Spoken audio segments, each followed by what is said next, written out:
Eventually, everything must fade.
Eventually, when you fake like that.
What they say, yo, send tune a road there, you road boy. Send tune a road.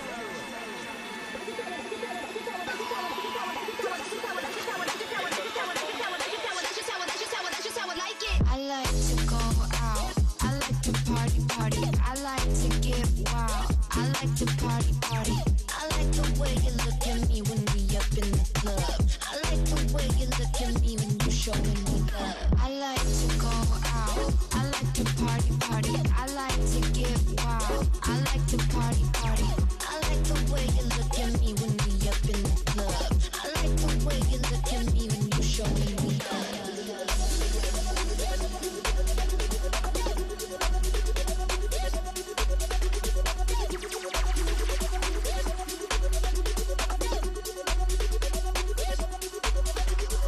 I like to go out. I like to party, party. I like to get wild. I like to party, party. I like to go out. I like to party, party. I like to get wild. I like to party, party, party, party, party, party, party,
This stream contains fast-flashing images that may affect viewers who are susceptible to photosensitive epilepsy and other photosensitivities. Viewer discretion is advised.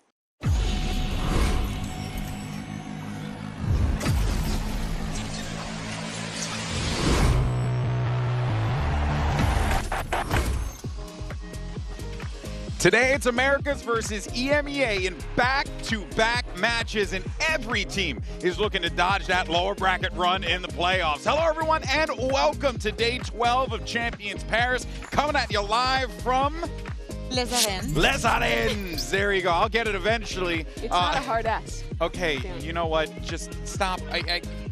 She's been speaking French We this have 3 entire days time. left. I think you're fine. Yeah, hi, I'm Golden Boy. That's Kukuka, and Mimi is there to be the bane of my existence. The Bane? That might be an overstatement. Come on, it's true. But Bane is a great player on DRX. So there you go. Look at that.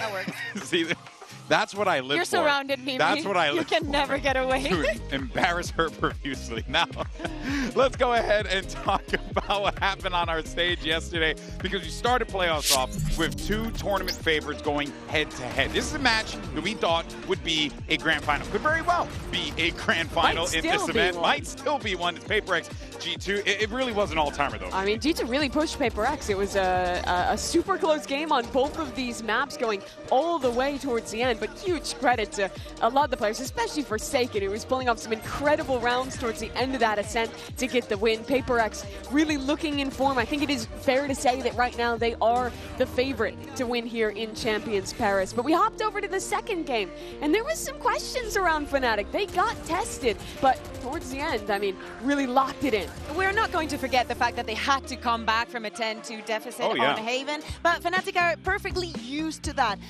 Good to see that this is the form that we got for them, but yesterday was a very exciting and long day. I wonder if today we're going to get the same. Yeah. Such a disappointment for DRX, though, to lose that 10-2 half that they were up. Yeah. I mean, losing that one and then winning the next map. It should have been a 2-0, but instead they've lost, and GB now they have to play G2 for first round elimination. And let's not even forget, G2 were in a position map 1 where they were up like 11, 4 or 5, and then they got It was 10-4, and then it slipped away. And then that one slipped away too. So it's like, you know what? If you got the lead, guys, hold on to it. Of course, so that is advice for our 4 teams that are going to be playing here today, because we got some great ones. As we said before, it's Americas versus EMEA doing battle. You got Heretics versus MIBR, and then later on, NRG is going to take the stage against Giant X. Woo-hoo. Let's go Spain. Yeah, I mean, no Spanish players, but it doesn't matter. Yeah, no, I love that. I'm here. It's okay. I'm here. It's all in support. It's all in support. But of course, that brings us to today's MasterCard fan poll. We want to know which region will reign supreme today. Will it be the Americas or EMEA, or will be a draw? Scan the QR code right now to cast your vote, and we'll show it later on in the broadcast. Make sure you use those hashtags VALORANT Champions and VCT across whatever social media platform you like to use. We might feature your stuff here on the show. Do you think you could do that game, GB? Did I? I think we should take him to do it. It looks really hard. I could think do that. for next, I think that tomorrow, for when we show these shots, I think that you should be doing it. I could do that game easy. Yeah? I'm so good. I have the balance of a ninja. So dexterous. Yeah, exactly. You know, that was my middle name in high school. Now, of course, our Alex Dexterous Mendez. Or Ninja, depends. Okay, now, our top 8 teams are stacked with talent. There's some of the world's best players, but what we decided to do was build a little Champions All-Star team. Who's going to make the cut in this one? Because both Kukuka and Mimi drafted their teams. And what's fun is you guys get to decide which team is better, although there's not a lot of variance between the two of them. I'm not going to front. Of course, you could use Mimi or Kukuka. Spam that in the chat, cast your vote, and we will award a winner in just a little bit. I don't know what we'll we're give gonna, you something. We'll find something. I have an empty Red Bull can here. I'll give you that. That's exciting. All right, Bea, you are up first. Okay, I'm going to go first, and actually, I'm going to give the reasons to why I chose these players with Spanish sayings. Shout out, hola a mi Ulises, a mi Sergio, a mi Roque, al Calvo de Maza that might be watching. Yep. And I just want to say, this is my team, Jonah P, Something, Boaster, Alpha, and Rians. For Boaster, I have chosen the saying, el diablo sabe más por viejo que por diablo. Yeah. Which means the devil knows more because he's old, not because he's the devil. So you're saying Boaster is the devil because he's It's old. a saying, Mimi, okay? When you say the apple doesn't fall from the tree, it doesn't make you an apple, okay? That's amazing. Okay. All right. For something, I chose a buen entendedor, pocas palabras bastan, which means to someone that is good in understanding, very few words will do. And I will also choose guárdate del hombre que no habla y del can que no ladra, which means save yourself from the man that doesn't speak and the dog that doesn't bark. Oh. And who's that about? And who's the dog? That's something. Like, Okay. to me, like, it gives it that vibe. It's he's just very dangerous. So Boaster's the devil. Speaking more. He's speaking more. It's Boaster's a the lot. devil. I'm gonna, yeah. Something's a dog. All right. With Alpha, I would say contigo pan y cebolla, which means with you, bread and onion, which means Okay. like even in the hardest time when we Yeah. have nothing and when you're not doing good, I'm still going to believe in you. It's like vows for when you. I like that. finish. I like that. Contigo pan y Okay. cebolla, like, I'm sold. then for Jonah, Alpha's I an onion. decided to go with el hábito no hace al monje, which Okay. means el hábito is the clothes. Monk is monk. Ah, Right? okay. So the clothes that the monk is carrying, even though you identify it through it, is not what makes him a monk. It's actually the dedication and the work that is behind. Ah. So to me, when I see Jonah P saying Forsaken, I love your skincare routine, I'm like, that man's a beast. That man's a monk. That's what I'm thinking. Okay. A monk, an onion, a demon. I will say I liked your yeah. team, but I'm struggling to understand the reason. Let me give you mine. What do you There's mean? some I literally gave you similarity. sayings. Those are the biggest learnings in history. Here's my team. All right, we're starting off with Valen as my IGL. He's led G2 through so many different tournaments, looked really good, and he's playing in an amazing individual form right now as well. Something is obvious. Best player in the world, and we're in a double duelist meta. He's going to be playing the Yoru. Mata's going to be playing my dive. Mata, in my opinion, looking like maybe the rookie of the year right now. If he can keep his form through Champions playoffs, showing up in a big way. You need a clutch player, a strong initiator. That's where I bring in Rienz, who has been absolutely excellent with Heretics. You round it out with Alpha, the Senti player who can take over a game, and you get a roster with an immense amount of firepower, but also some really smart players, I think, in terms like of your team. Valen, in terms of Rienz and Alpha, who can maybe add some ideas sometimes, and just an immense pool of individual skill that I think is going to mesh into something very, very nice. And like I said, So where are you not saying? a lot of variance here, guys. You pick 3 players each. Yeah, I mean, you To have be to fair. be blind and not to choose something. And Yeah. it's enough, I like it. Yeah. Like the other two, I understand why we differ. I think the Valiant is also a very good option, Sure. but to me, the 5 years of experience leading for Boaster. I know that sometimes the shooting isn't there, but to me, it is enough. And Valen has even more, well, not even more, but he has a lot of experience. He's been We're in jail for Alright. like level 3 trophies. years. Let us know who you think wins. Make sure Where's you vote. Fanatics trophies this year? Uh-oh. In EMEA, they got it. Yeah. Kuka's Were in you the not lead. watching? No, I was watching. How many did you Did you get miss it it? domestically too? Yeah, domestically in the region that, well, how was the region this year? There's 3 teams in champs playoffs. For now, well, one of them is in the lower already. Yeah, because they played Paper X. Well, we'll see how many end up in the lower today. We're gonna Okay, catfight all right, here. wait, We're gonna hold on. catfight. Chat might be catching up for Mimi now. Wait a minute. Oh, snap. Chat's catching up Come for on. Mimi. You know that you would rather a team with Valen on it. You know he's Kukuka's like, gonna "Does shoot it count?" more. You know he's gonna shoot more. No? Please, Nope. please. Oh! Oh, Stop no! the Count. Stop the poll. Okay. Stop the polls. Okay, let's calm down there, politician. It's good that it's even down. I like it. I like Oh, it. wow. Look, it keeps going up and down. We'll keep tracking 51. this.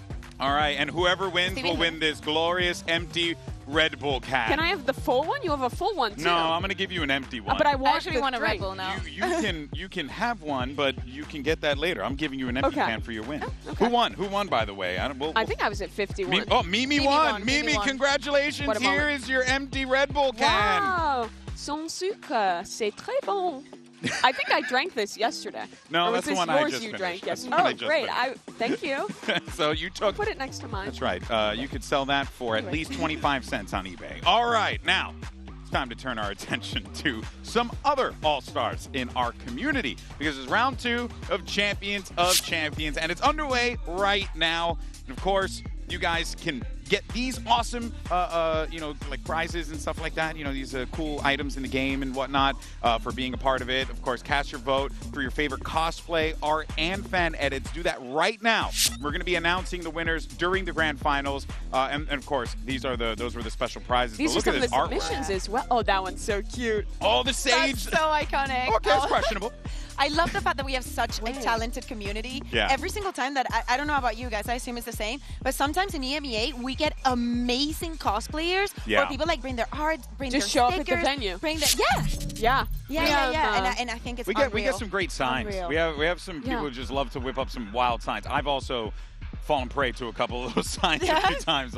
Me and Sideshow met up with some fans in the city during the off day, and they 4 out of the 12 people we saw were just like artists and brought like a million different pieces of art and like all like hand drawn or crafted. There's so many talented people in the community, and it's gonna be really cool to get to see not just the people here in Paris, but the global community submitting for Champions of Champions. Exactly. So we'll be doing all that good stuff as we get closer to the grand finals. Make sure you're continuing to contribute to that. All right. Well, let's go ahead and move on. All right, because before we get into our first match.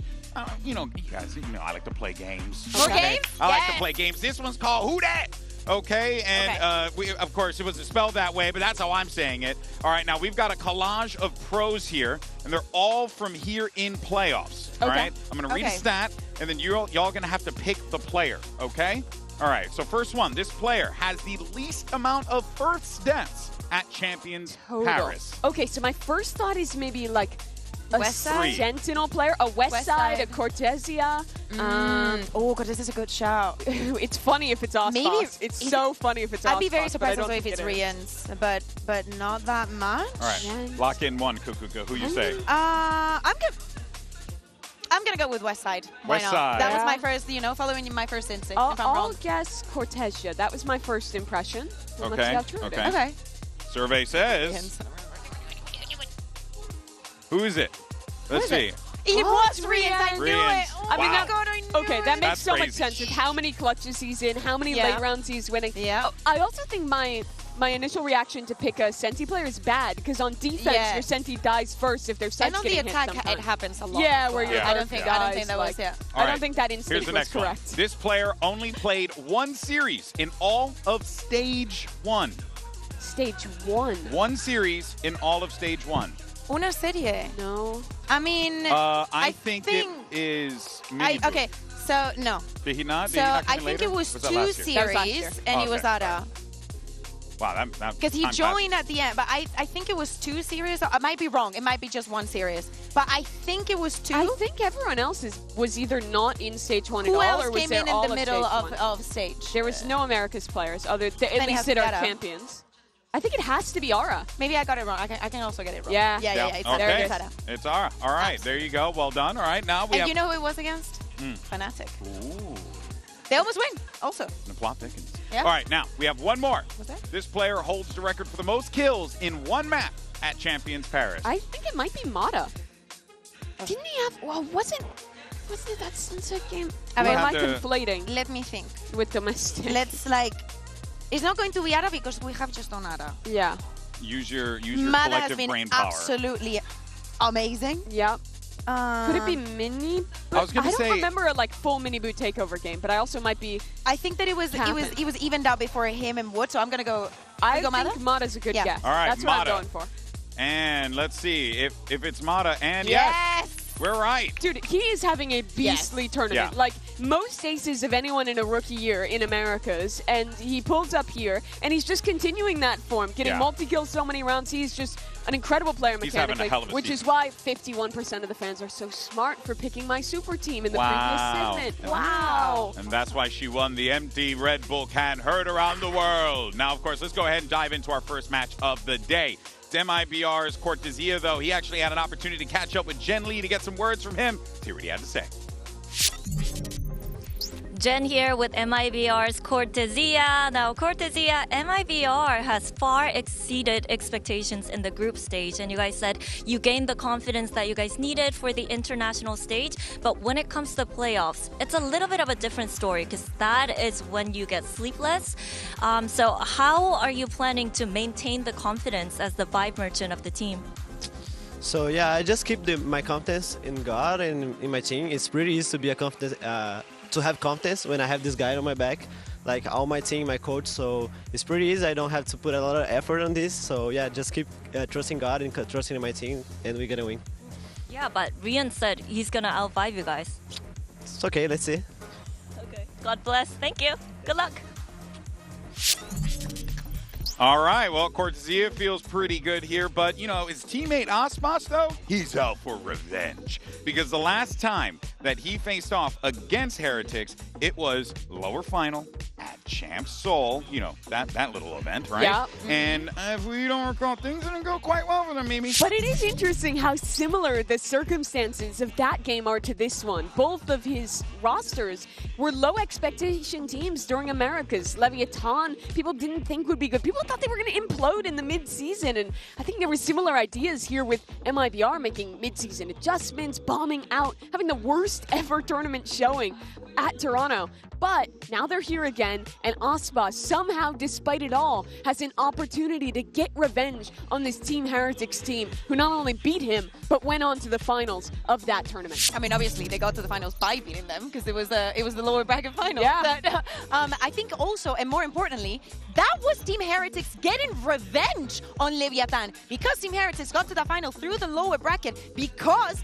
in their opening game, Leviathan threw them under the rug. Players that had a terrible time, I remember Woods, not his day. We remember a lot of shuffling around with roles, with agents and whatnot, and Aspas having a field day. So if those circumstances are to happen again...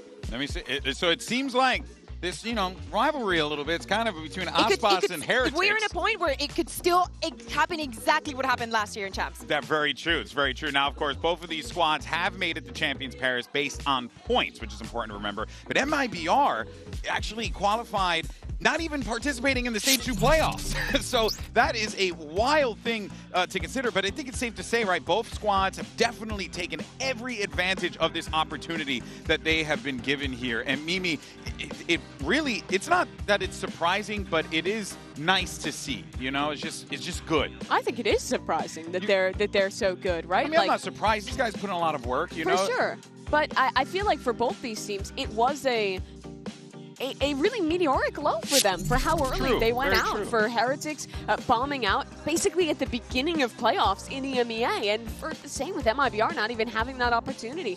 These are both squads that had huge expectations going into the year. MIBR picking up Aspas, the best Brazilian player in the history of the game, and Heretics coming off of a second place finish at Champs. But despite that struggle, they've both found their form, and as you've said a lot this tournament, they're both peaking at the right time, Bea. I think that is also very important because Heretics had a flawless stage. Yeah. Like, they won every single game. They get onto playoffs and we're like, oh no, Team Heretics, big moment, trophies getting closer, we shut down. Are we going to be seeing the same face? We are not. Problem is, we just saw the group stage. Yes, they were flawless there.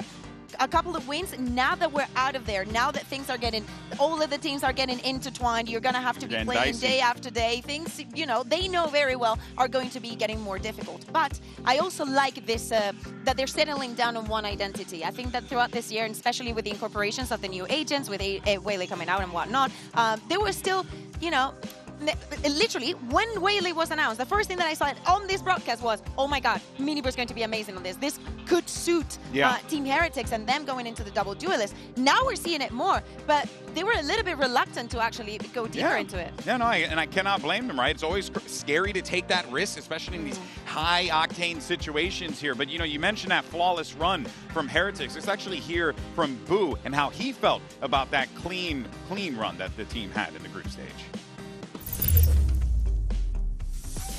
I'm just relieved and happy because we won the map 2. Like, map 1 was quite easy for us. Like, we were comfortable, we knew what's gonna happen, we knew we were gonna pick it. But for the second map, it was way harder to play. I think it's hard to have such like big advantages on Sunset in general. So a lot of the rounds were just pure grind, like somehow just be good fundamentally and somehow we can win the round. And yeah, I think T1 were the T1 we expected. He'll send a nade in now and a light down on the side. Spot Isu instantly dispatches him. A mini boo! It's disgusting! I think we learned how to use the experience we have. I think we were inconsistent. And what we focused on, like just using the experience we have consistently. Of course, it's not going to be perfect. Like, I think we're going to lose maps, games. But yeah, I mean, that's the goal, like using the experience. And also, I think this Heretics team, I don't know how it is compared to last year, but this year, this is the most energetic we were, in terms of like hype and complimenting each other and having fun. And I think that's like the crucial part for our team.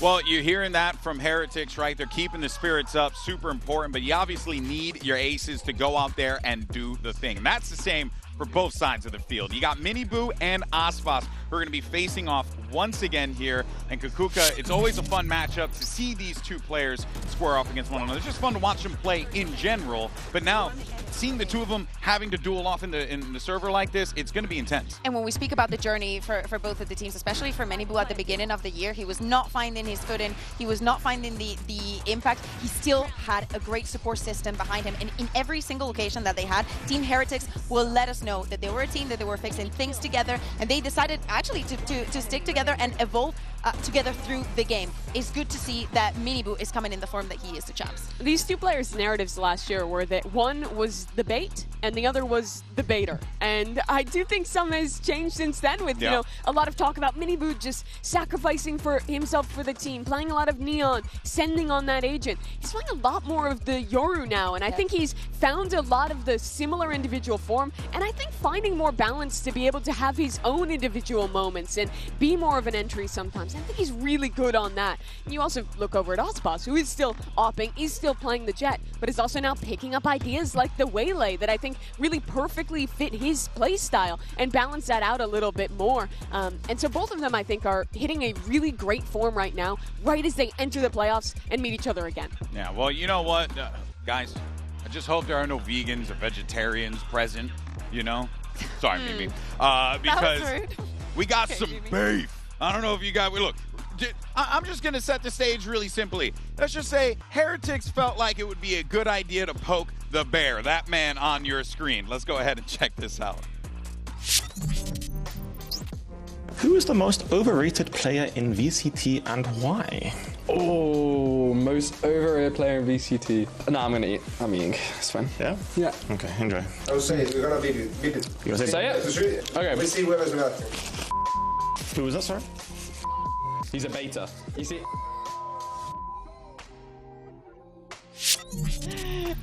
I mean, it was blurred out, but I don't think Benji did a lot to hide it.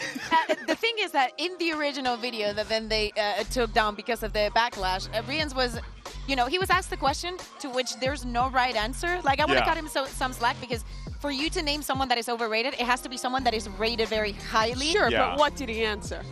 Aspas. Yeah.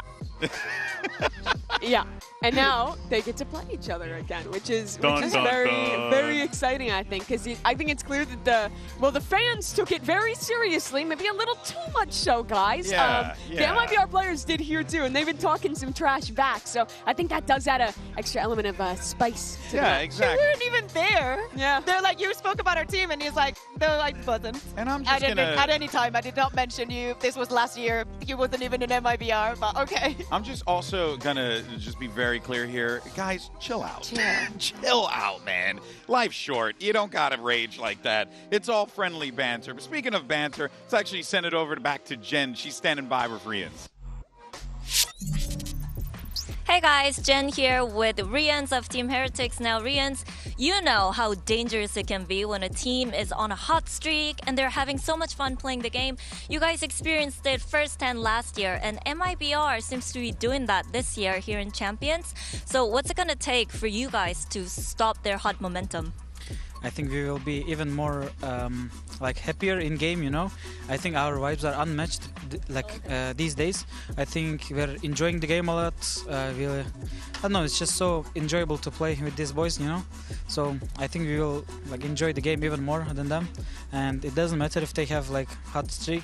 I think we will have like even better, you know, like during the champs. So yeah, that's how you're gonna out-5 them.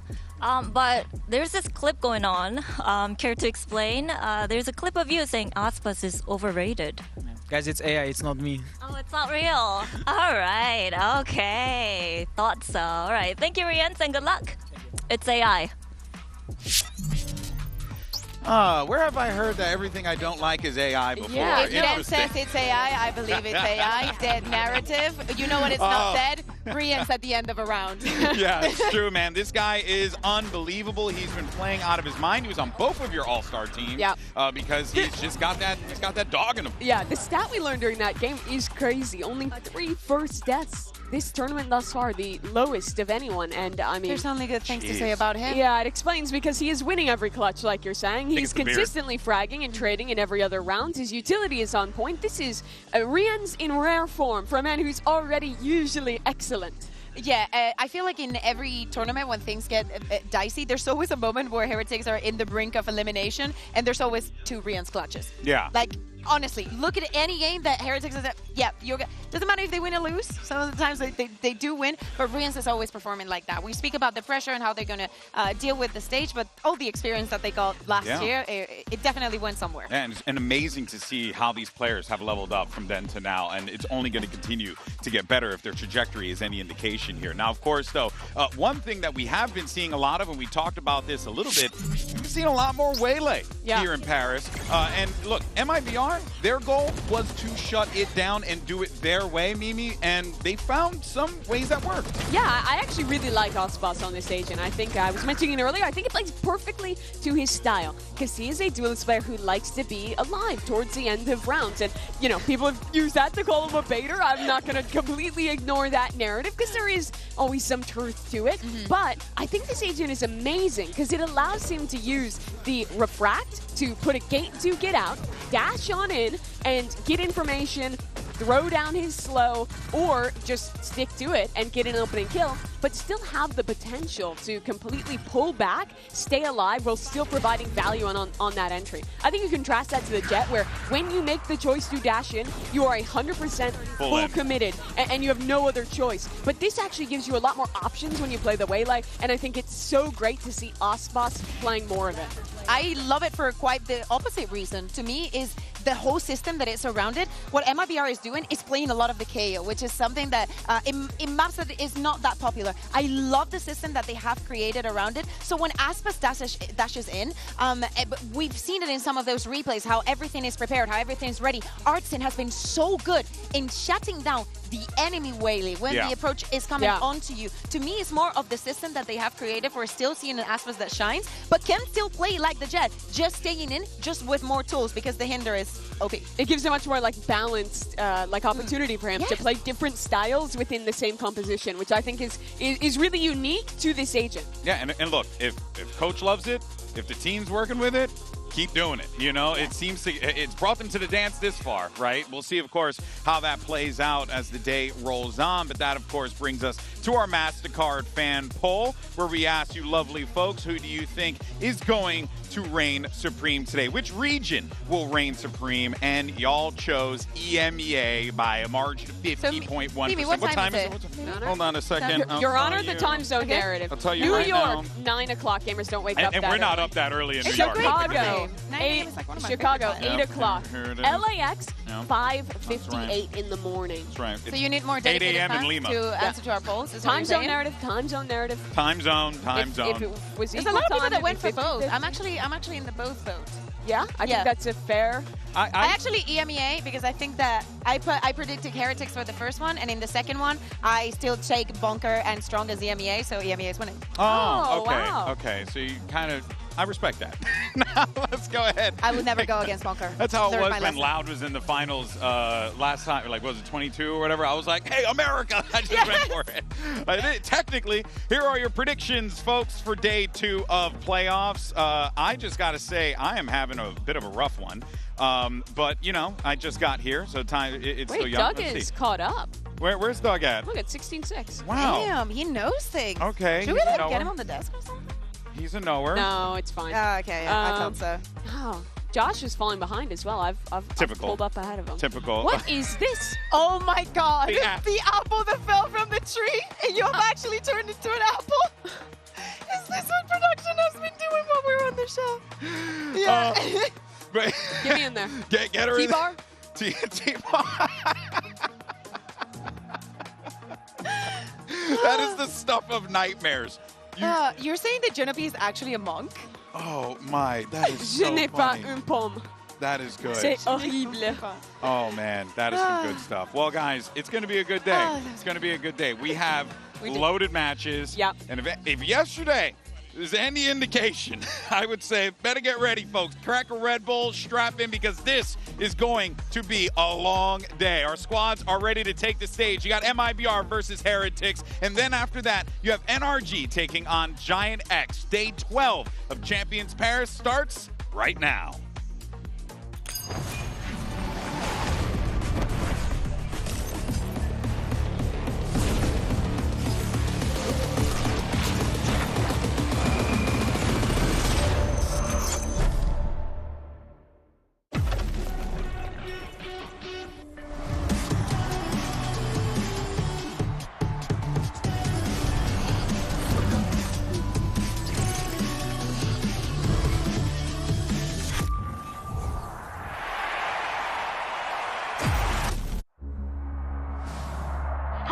Thieves deny NRG their chance at Toronto. We were talking about the lofty expectations of this team, the hope of the fans. They could not put it together here in stage one. At the start of the season, it looked very unlikely we were going to make any event in the year, especially not a champs. Being able to turn that around in such a short amount of time, it kind of just adds to the experience of making it here. This year, we didn't start well with kickoff on stage one. It gave us a lot of lessons about it. We were trying to fix the problems, and I think we managed to do it really good. As Giant X are playoffs bound! There is no team that can stop us. For the very first time in org history, welcome to the Champs playoff stage. Feels good making playoffs in the first seed. Beforehand, teams didn't think we were that good. Now people are going to be scared to play against us. I sacrificed a lot for Valorant, and I think there can be more, but I'm ready to do it in love for competition. Make no mistake, we're going all the way. It's up to Boo to push them back and away. TP's up and over, no kill to be found. It's one man, what can he do? His tears on the other side as two back-to-back grand finals fall away from Heretics. Heartbreaking fashion. I think coming second last year in Champs, you know, one step away from the biggest dream of any player. It taught us a lot. It showed that we can do it. It gives a lot of confidence and just trust in each other that we are on the right path. It certainly looks a hell of a lot rockier than we could have expected. We've had crazy ups and downs as a team together.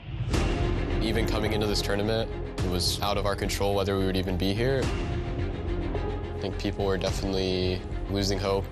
But I think once some of the results started coming in, it really sparked something in the team.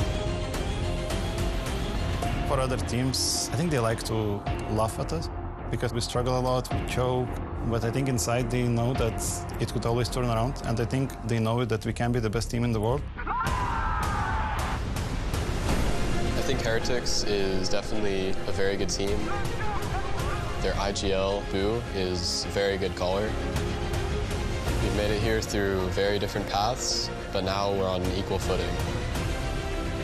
So let's have a good match. You're not going to have an easy game against us.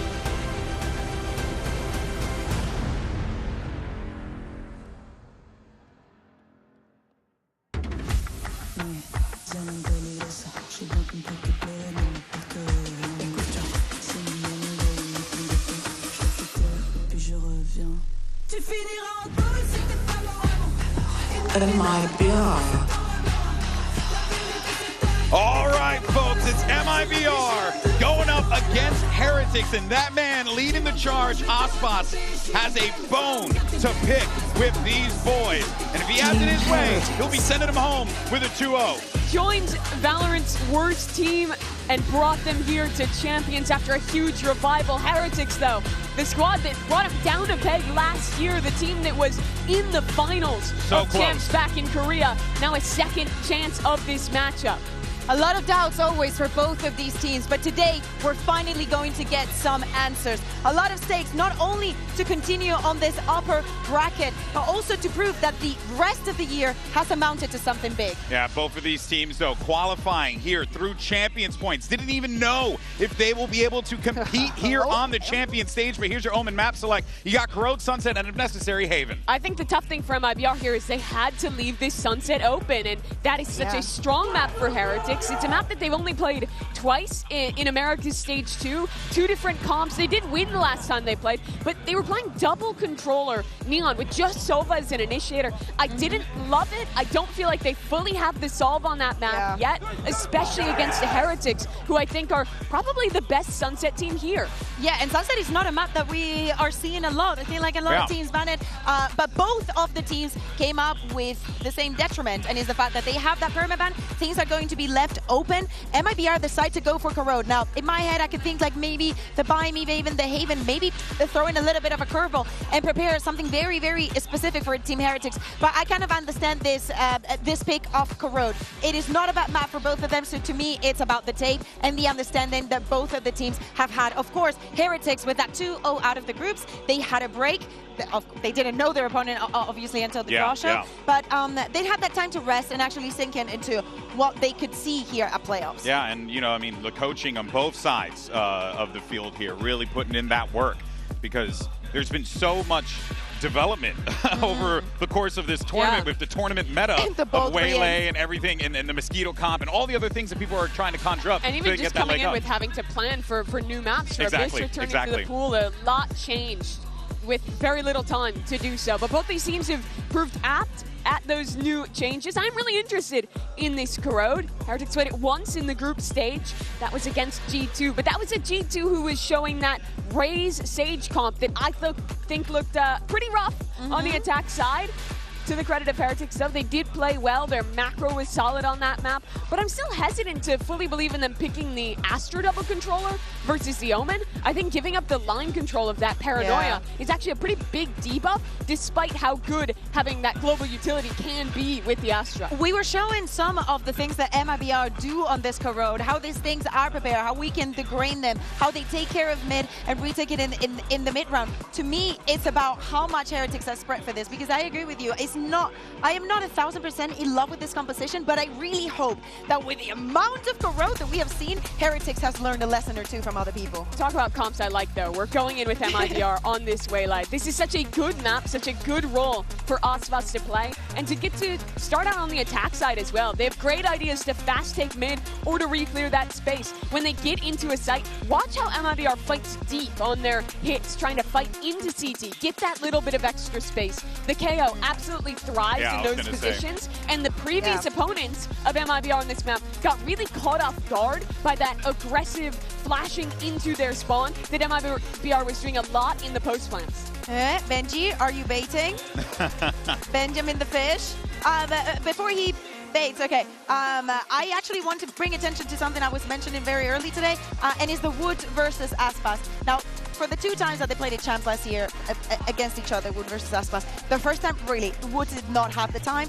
I still do not find him 100% with this Viper, and I need him to show up, especially on the left side of the map. I need him to show a presence on B, because he needs to be one of the stopping forces for Aspas and company. Yeah, even though he's not, you know, shoved into the duelist role like he was back last year, he's still going to be the one who oftentimes is in that direct 1v1 with Aspas, which is pretty cool to still see that panning out. Heretics was great on the defense. They locked G2 out of this one pretty much completely, but MIBR's comp is a bit more explosive. I think it has a lot more options, and it's going to be a lot bigger test in my mind. It's going to be a great game, no matter how you slice it, though. You got three great maps these players decided to lock in here, and it is all going to come down to who wants it more. Let's go ahead and send it over to your casters. We're making their Champions Paris debut. It's the Legends of the Pacific, Achilles and Paper Thin.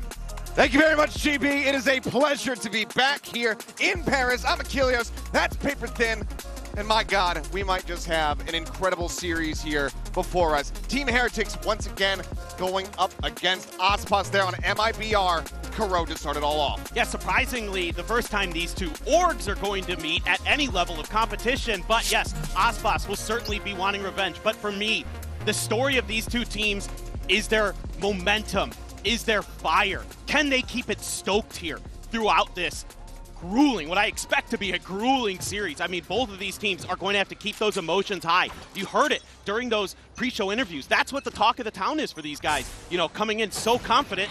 Benji Fishy flirting with some damage, but backed off by the shock dart there. That's something that I've really been impressed with here for Verno, how clean he is with those shock darts to gain a little bit of territory control, to gain some space, or to delay on fallbacks on the defender side of the map. But let's see what MIBR has in store. Quick little face out. Here's that Sheriff on the opposite side. So Odyssey just going to be backing away, joins in with the rest of the team. Wiley just clustered here in mid. Drone trying to push. Scale in behind this one, try to get some semblance of map control, because for now, it's firmly in the hands of Heretics. This is classic MIBR. They love to take these mid-round pauses to try to work the map a little bit, bait out some utility, figure out what their opponents are doing. And Heretics just going to fall back to the default, to the 2-1-2. Try to hold this off. It's going to be on to Cortezia. See what he can do as the Viper to get that extra angle, to get that extra flank. These executes for MIBR often really impactful, and obviously that guy on your screen, a big part of it. Flash going to be coming. Made up and over the top, Ospas going in, dips down, has to take that refract out immediately. Verno able to find one, but MIBR does get rid of Odyssey at the same time. Now the flank getting ready to come in, but noted, dealt with Woot. Able to find it with a headshot. Ospas, however, right back into the fray, gets himself into the site. He's able to find Benji Fishy, and Shenum does manage to take down the enemy Viper. Now Plant coming through. 2v3 for the attempted retake here for Heretics. They're so good at backing up those executes, and it's so difficult to read if Ospas fully commits or not, but Jenum going to be holding a tight angle. Verno stepping in. Riding the corner here, the smoke, Jenum right there alongside him. That's going to be Pooh, able to collect them both. Doesn't take a lick of damage, now finds himself into the 1v1. Up in towards heaven, though, goes Ospas. Trying to go from an unexpected angle, and he has pulled it off. The opening round here on Corrode goes the way of MIBR. Yeah, this is just quintessential MIBR. Throw a little bit of KO utility over the top. Verno there gets the spot with his util. Able to find that easy kill off of the refract from Ospas. And then it's a flood into the site. They do challenge this choke and give it to the 1v1 for Boo, who has been good in some clutches at this event. Let's go, boys! Fraud's fired up, and you know, I got to talk to him a little bit today before the match, and you know, he's just so happy with the way the team's been performing, just really impressed with the way they were firing against RRQ, who he thought is a really tough team. Refract there from Ospas, a challenge from Jenum. Ooh, he takes a bunch of damage there. A bit of it is decay, but still plenty suffered. Resting now with 38 HP. One of the players with that Phantom in hand certainly don't want to have that fall into the enemy here.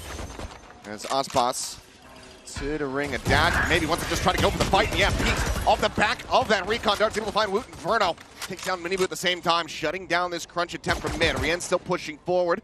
Does make his presence known, but isn't able to find much of anything there with the stray shots of the smoke. Yeah, and I like that they're being really diligent about watching their flanks. This is something that MIBR did so well against RRQ, who likes to take a lot of mid presence, likes to take a lot of mid control. It's about watching that flank behind you. You know, Ospas got that impactful double kill on the bonus against them.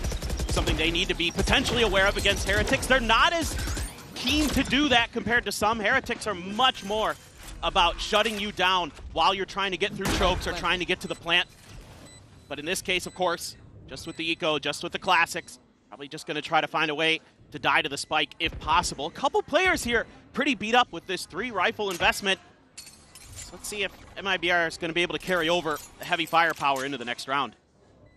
Should be decently well suited. Seems like Heretics, given this grouping, a peek in towards this A site where maybe they could find Cortezia, who's going to be on this later lurk, but otherwise likely just going to go down to the spike itself and allow for MIBR to potentially get even the flawless to tick over.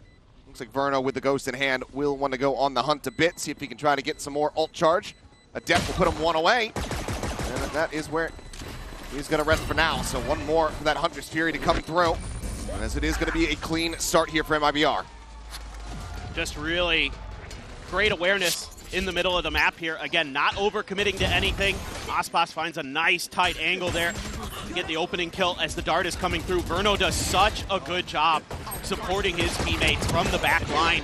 He's always the guy who's going to be kind of following up off what Aspas is trying to do, or if there's counter pressure, if there's some kind of util dump from the opponents, he's often the one who's able to sidestep it, come in, get the big kill to open things up a bit more for MIBR. Coming into this bonus looking pretty good with the firepower of Bulldog for Artisan. Quick dash out there. They're looking for a trap setup here, but Aspas eats an immense amount of damage. Good fire out there from the side of Rienz. Forces him back. Just down to 10 HP. Cortezia dead simultaneously. So Verno trying to see if he can spot anything out here top mid. Nothing to be found. Luke finishes the job. Finds himself a second as Artisan gets taken down as well. Massive shutdown here on the set strategy from MIBR. Heretics looking alive and well in the anti-bonus. Yeah, just taking some really nice contact fights. Woot, a player the desk was wanting to highlight a bit to see how he would fare on that Viper. He stands tall there over towards B-Link. On to Genom, see what he can do. Maybe find some more damage for MIBR. You'd love to take any of these weapons away. Make this a bit more costly here for the side of Heretics. Little peeks coming through. Boo gets the spot. Not calling for any rotations quite really yet here, but won't be necessary. Boo holds the line, shuts down Genom, denies any more damage suffered. So Heretics now get themselves on the board. Yeah, a really nice round there for the Heretics, winning some contact fights. And that's something that both these teams really good at so far this event, to be frank. If you go back and watch them early in this event, it seemed like they were just winning duels all over the place. Something that MIBR was able to do against Fnatic on Bind, able to do against RRQ on 2 different maps. Team Heretics obviously doing it against G2 and T1, so right there, a good start for Heretics on this defender side. This is where they need to do their damage. This is where they need to rack up a bunch of rounds, it feels like. This is where they really devastated G2. Ran a bunch of rounds together to kick off the map. Just a tight hold. They like to play a little bit further back to Team Heretics on A site. Benji somehow finds a kill. First one of the map, just gets a wallbang shot there across onto Aspas. Given that he has just been the tip of the spear, the one diving forward, getting that information, refracting back. How are you really meant to cut a pilot this rifle round now? A lot of damage forward onto Rienz, puts him down to 3 HP. Verno for now slowly creeping forward here alongside Artisan. And look at this setup. You've got a star there. You've got the Razor Vines right in the front of sight. Haunt to confirm presence. That's going to keep Miniboo there. They delay it for now.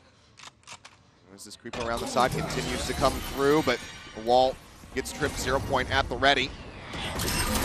Here at the same time, looking to try to get an entry through this yard's position. Flash into the back, Paranoia is there. Cortezia able to collect one. Rienz finally going to be finished off, so a kill found. Hunter's Fury coming through. Benji Fishy tucks into the corner just behind the box here. Manages to avoid those final pulses. Wow. Quick peek, and Cortezia is going to be able to find him at the same time. Fragment out to Miniboo's demise. Forced forward into the open arms of MIBR. And happily collect those kills and now get the spike planted. Phenomenal work from Cortezia. One enemy remaining. And now, just Boo, left standing already. Here in this forward position, just gonna silently try to creep his way back and get out of dodge scot-free. Just the one weapon to be retained. Overall, economy from Heretics will be able to afford a buy, but Benji Fishy has seen better days as far as the wallet's concerned. It's gonna be MIBR stopping Heretics from catching up and keeping them here at a 2-round disadvantage. It's massive that MIBR gets this round. And they get it as clean as they did. It didn't look good. You lose Aspas at the beginning, and you're thinking, oh boy, there goes your entry pressure. There goes your ability to bypass that Astra and Vice util. Instead, they just play it slow.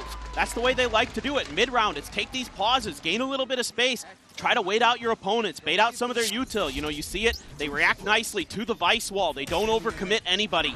Get a little bit of util out, confirm the presence. And that's a great spot again from Verno. He has been just brilliant on the Sova, backing these teams up, and right there, playing anti-flash, able to turn it and take down Miniboo. But Cortezia winning a couple big rifle duels there, breaks things open, and MIBR stabilizes. Aspas coming back into this one has an outlaw in hand. Only 2 players that won't be susceptible to this. Even now, you're down to just one. Oh, actually, I think, yeah, had it been a last-second pivot on the purchase. Yeah. No, only Benji Fishy able to survive that one. Ospas just going to be forced away. Quick little pulse, trying to get a sun catch. This has opened up for a deep push into mid from MIBR, though. Cutting through. So let's see. Very forward position. Yeah, let's see what MIBR wants to do against this. They're going to try to challenge MIBR here. Going to get the spot. It's going to force out the TP. Opens up the map a little bit. Now, against RRQ, they were opting to try to play a little bit more flank with mid-pressure like that. It seems like they're keen to make sure that that mid-pressure isn't real, isn't fully committed to. And then they're going to try to find a way through to the other extremities. Going to test those double controllers over on the B side, maybe. At least thinking about it. Time's going to tick down about 40 seconds, so seemingly this is where the hit's going to go. Shox to try to clear out any potential util here. Cortesia making some noise over towards the A site. Looks like the pivot is going to be called here. So they're going to start rotating all the way across the map, but they are running low on time, and Cortesia has not really gotten himself scaled forward into the site whatsoever, and there's 3 players here to try to hold this off. Realistically, if you can just put Spike down on the floor, that might just be the round done and dusted. Spike, however, not going to be contested for now, so the plant does eventually come through. Verno going to get tagged up, tucks away back here at Yard. He's trying to peek the rest of the squad, but it's going to be MIBR able to find the first. Cortesia does get taken down. Benji Fishy joins the fray, finds one himself, but Rien's now spotted out. Both shots from Ospots ends up going wide. Boot able to win the fight, brings it down to a 2v2, but Verno tucking into the corner, catches Boo, trying to reload. Now goes into the 1v1. Time working against Woot. Just needs to play time. Oh, spotted. Saw the head there. And on this swing, Artizine gets the headshot. All 3 of his kills in the map found in this round as he keeps MIBR out in front. Man, the confidence there to take that swing. You can see that MIBR wants to show that they've got the firepower to hang with Team Heretics. So far, they certainly have been. Been players like Cortesia, Artsin, that are doing a phenomenal job of it. You know, even if Ospas maybe hasn't heated up just yet, the other players are stepping in. Verno, really stellar in some of those follow-ups to make sure that he's getting frags when his teammates are dying for the cause. So it's going to be an early timeout here for Team Heretics. I don't mind what Team Heretics is trying to do. They're trying to be a little bit aggro towards mid. They're trying to kind of put some pressure towards our MIBR, force them to make bad rotations. And for a moment, I thought that almost worked in that previous round. I thought they had put MIBR into a tight spot where maybe when they get to the A site, they're just going to meet so much resistance that the spike maybe goes down, but very late, and there's going to be a lot of players lost. Instead, they could cede a little bit of that space. Usually they're pretty aggro at fighting right at that door by a link that leads into a site. This time around, playing a little bit more passive. They're very much about holding those back sites, trying to make you earn that space. See if they can keep it up. See what the ideas are after that timeout. Well, for now, it's going to be the Sheriff purchase coming through across the board here for the team. They know that that outlaw is in play. Be extra cautious about what angles they're going to look to peak here. Energy's good. I think you're going to be about to cycle in as well here for the side of Heretics that could very much come into play in the next buy. It's very true. Need to see Riens get involved here as well. So far, a donut on the kill feed, and he's definitely a guy that doesn't feel like he's going to be held back for long with how stellar he's been this event. Just a slow approach towards A. Just looking to wait out this smoke, looking for an aggressive push, going up against that eco. Want to be a little bit diligent. Just the 2 controllers on this side of the map, though, and they're just going to cycle those smokes. Just trying to play as much delay as possible. A little bit of info, a little bit of space potentially being gained over at B, but they should be getting a pretty good read here that, well, they could be mid, they could be A. They're falling back from this. No catch on the 0 point, just on the back end of that one, but a couple Sheriff shots ringing out, so they're very well aware of that presence. It's going to be the null command popped. Artizine on a warpath, but quickly he sat down here on the floor. Obviously going to be resible, but they have to clear this space, and Ospas is able to do just that. Finds the first, Verno gets the second, and just like that, 4 players strong here for the side of MIBR. Cortesia does get taken down. Ospas still looking for a little bit more. Won't be able to find it. Artizine very much starts to come alive. Back-to-back big rounds from him as MIBR move up 5-1. Yeah, it's nice to see Aspas getting it going with that sniper rifle. You know, him and something, the two best we have in the business with the scoped guns. And he comes alive in this round. Even though there's that shot kill there on the Cortezia, everything else pretty much goes according to plan here. Love the way that Artesian uses his fragments to buy space and time. It's something he did so well against the RRQ, in particular shutting down the Waylay ult that Jemkin was trying to bring against them. But he's been so sturdy. A little bit of a jump peek, spot on the Boo. TP into the back of the B site here. But Boo, on a repeat, does manage to find Aspas. That's a great shutdown to be found now. The convergent path, something that's not going to be a concern for you here in the round. Geno's made his way up in towards heaven. Looking for the peek and steadies the spray eventually. He's able to find Boo. Paranoia cuts off mini Boo here. He sprays out some shots. Now they know there's going to be further presence reinforcing that heaven position. But MIBR, nonplussed by it. They just focus on getting the spike planted. So much for the retake here for Heretics. They've got to get this one going with the ult cycle. Spot out coming through and Rien's on the peak there from heaven, able to find one. Tap of the defuse. A 3v4. Verno looking for something, but mini Boo is there from behind. Able to find it. The pit now blooming, and Benji Fishing gets the final shot. Heretics 3 surviving. They will find themselves their second round win. Let's see if they can start streaking a little bit. They're going to have some good ult cycles coming up. You're going to have the Cosmic Divide. You're going to have the Vice ult into the next round. Boo just finds a timing there, just reading off with a drone pop. And he's going to be able to take Aspas down before he can even get the dash going. Fantastic work from the IGL of Team Heretics. And then you've got the ult as well from Mini Boo to really just identify where everybody is, and then Team Heretics just cutting them apart on site. Need a little bit more of that here. Like you said, Aspas died with ult in hand. Let's see if this time MIBR find a little bit more success. We haven't seen too much of the Paranoia dive into a link or even a elbow. Sometimes they like to do that. Instead, they're just going to take a lot of space. Yeah, and it's really all of the back of this Odin just spraying forward to be able to try to allow for this space to be taken. Artesian is right there looking to collect. So they go one apiece between him and Aspas. Boo.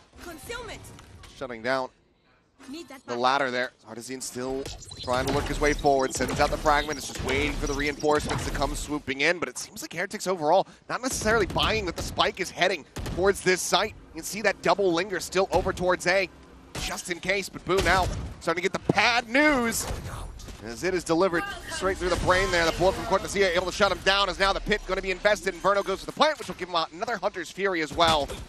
This is looking like a nigh impossible retake here to 2v4 for Heretics.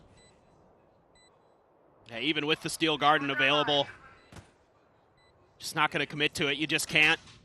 You're absolutely right, Achilles. It just took them too long to get the read on what was really happening there.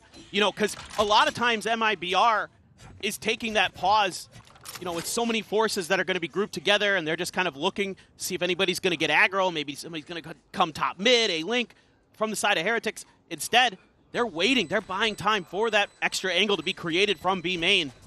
Again, beautiful work by Artesian. Just so steady and a brilliant saturate. Yeah. Brilliant. Up two, just pinned into a corner. MIBR not showing any mercy here. Not slowing down. I know that Heretics is one of those teams, if they can get that ball rolling, they really can start to take over, find their form. And MIBR looking to just stop that from ever really happening here on this map. So far, it's been working a treat.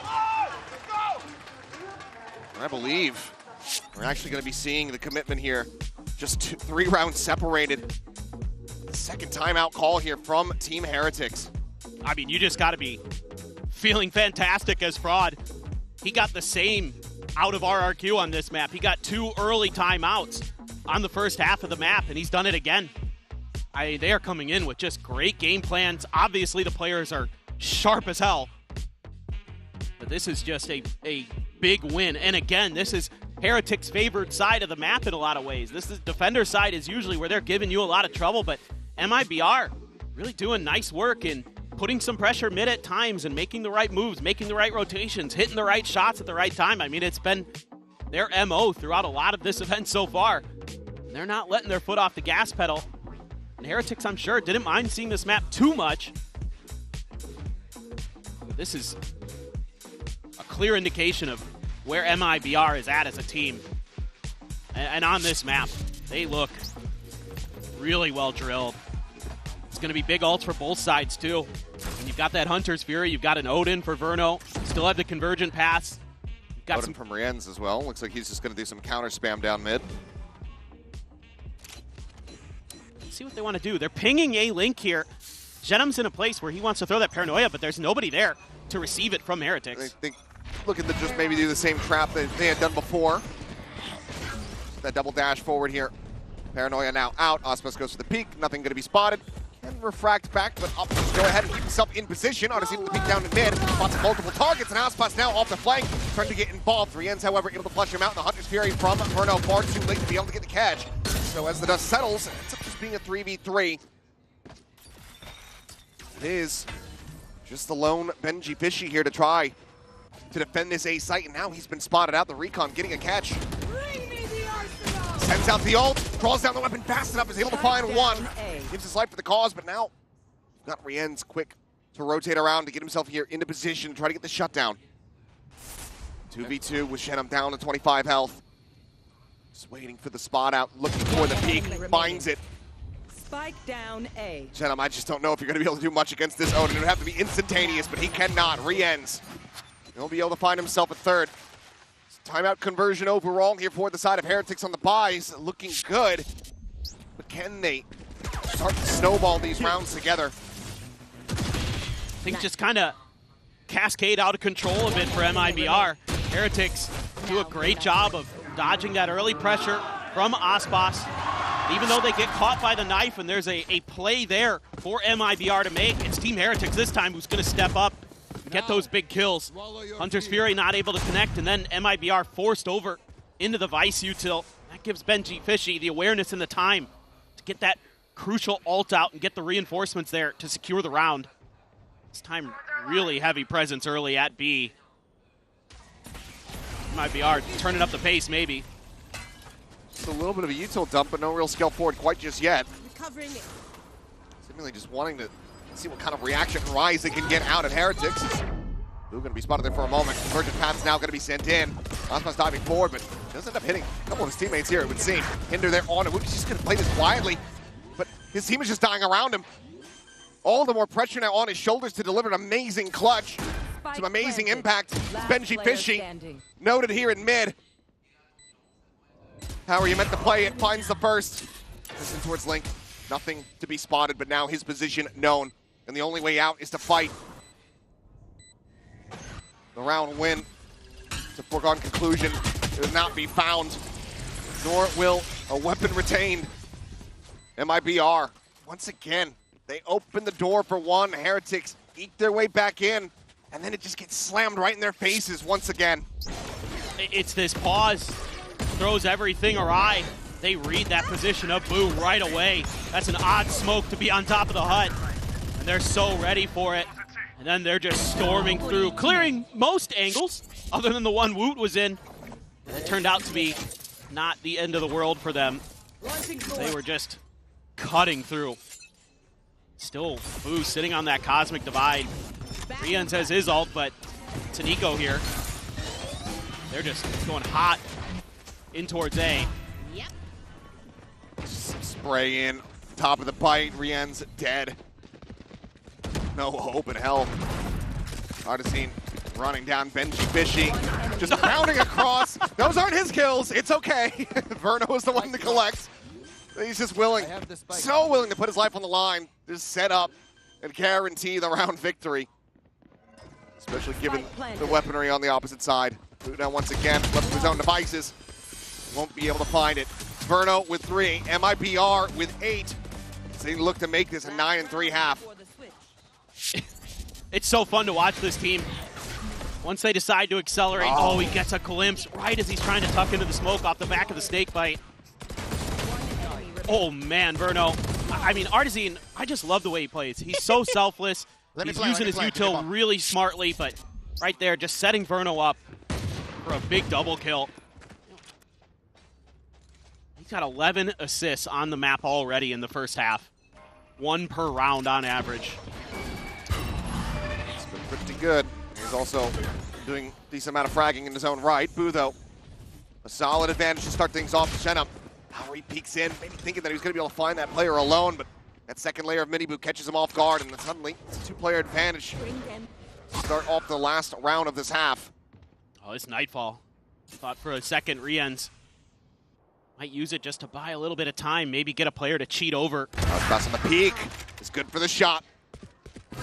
Boo's going to be taken down, and now as they continue to push forward here towards B, it's once again Benji Fishy by himself. The drone trying to lead the way, but Ospas is already far too quick to get on the angle, finds the shutdown. Now, none of this Vice util matters. Gets himself into a deeper position, checking around towards that spawn access. It's the dimensional drift, everything in the kitchen sink is going to have to be invested here from the side of Heretics to try to get this round back into their favor. Dimensional drift to try to lead the way. Ospas to try to find a timing. Ends up catching a bullet instead, and Rien's finding a nice shutdown, giving them the player advantage. Hunter's Fury going to be coming through, and Miniboo is way further forward than Verno could have anticipated. Unseen going to be pitched as Boo finds the shot. The defuse comes in, and Heretics will recover a 4th round here in this opening half. It's a dicey half for Heretics. At least they're able to find that last one off that early 5v3 advantage. Looks like for a moment, Ospas might just take things into his own hands. This little fadeaway there, but that ult from Miniboo, beautiful in a couple different guards. Gets the spot onto Ospas, gets the clear on to Verno on the backside. They're able to take the round. Some pressure here on the side of Heretics. Still some wiggle room to try to get themselves back into this map to get ready to swap sides. Need to start on a pistol.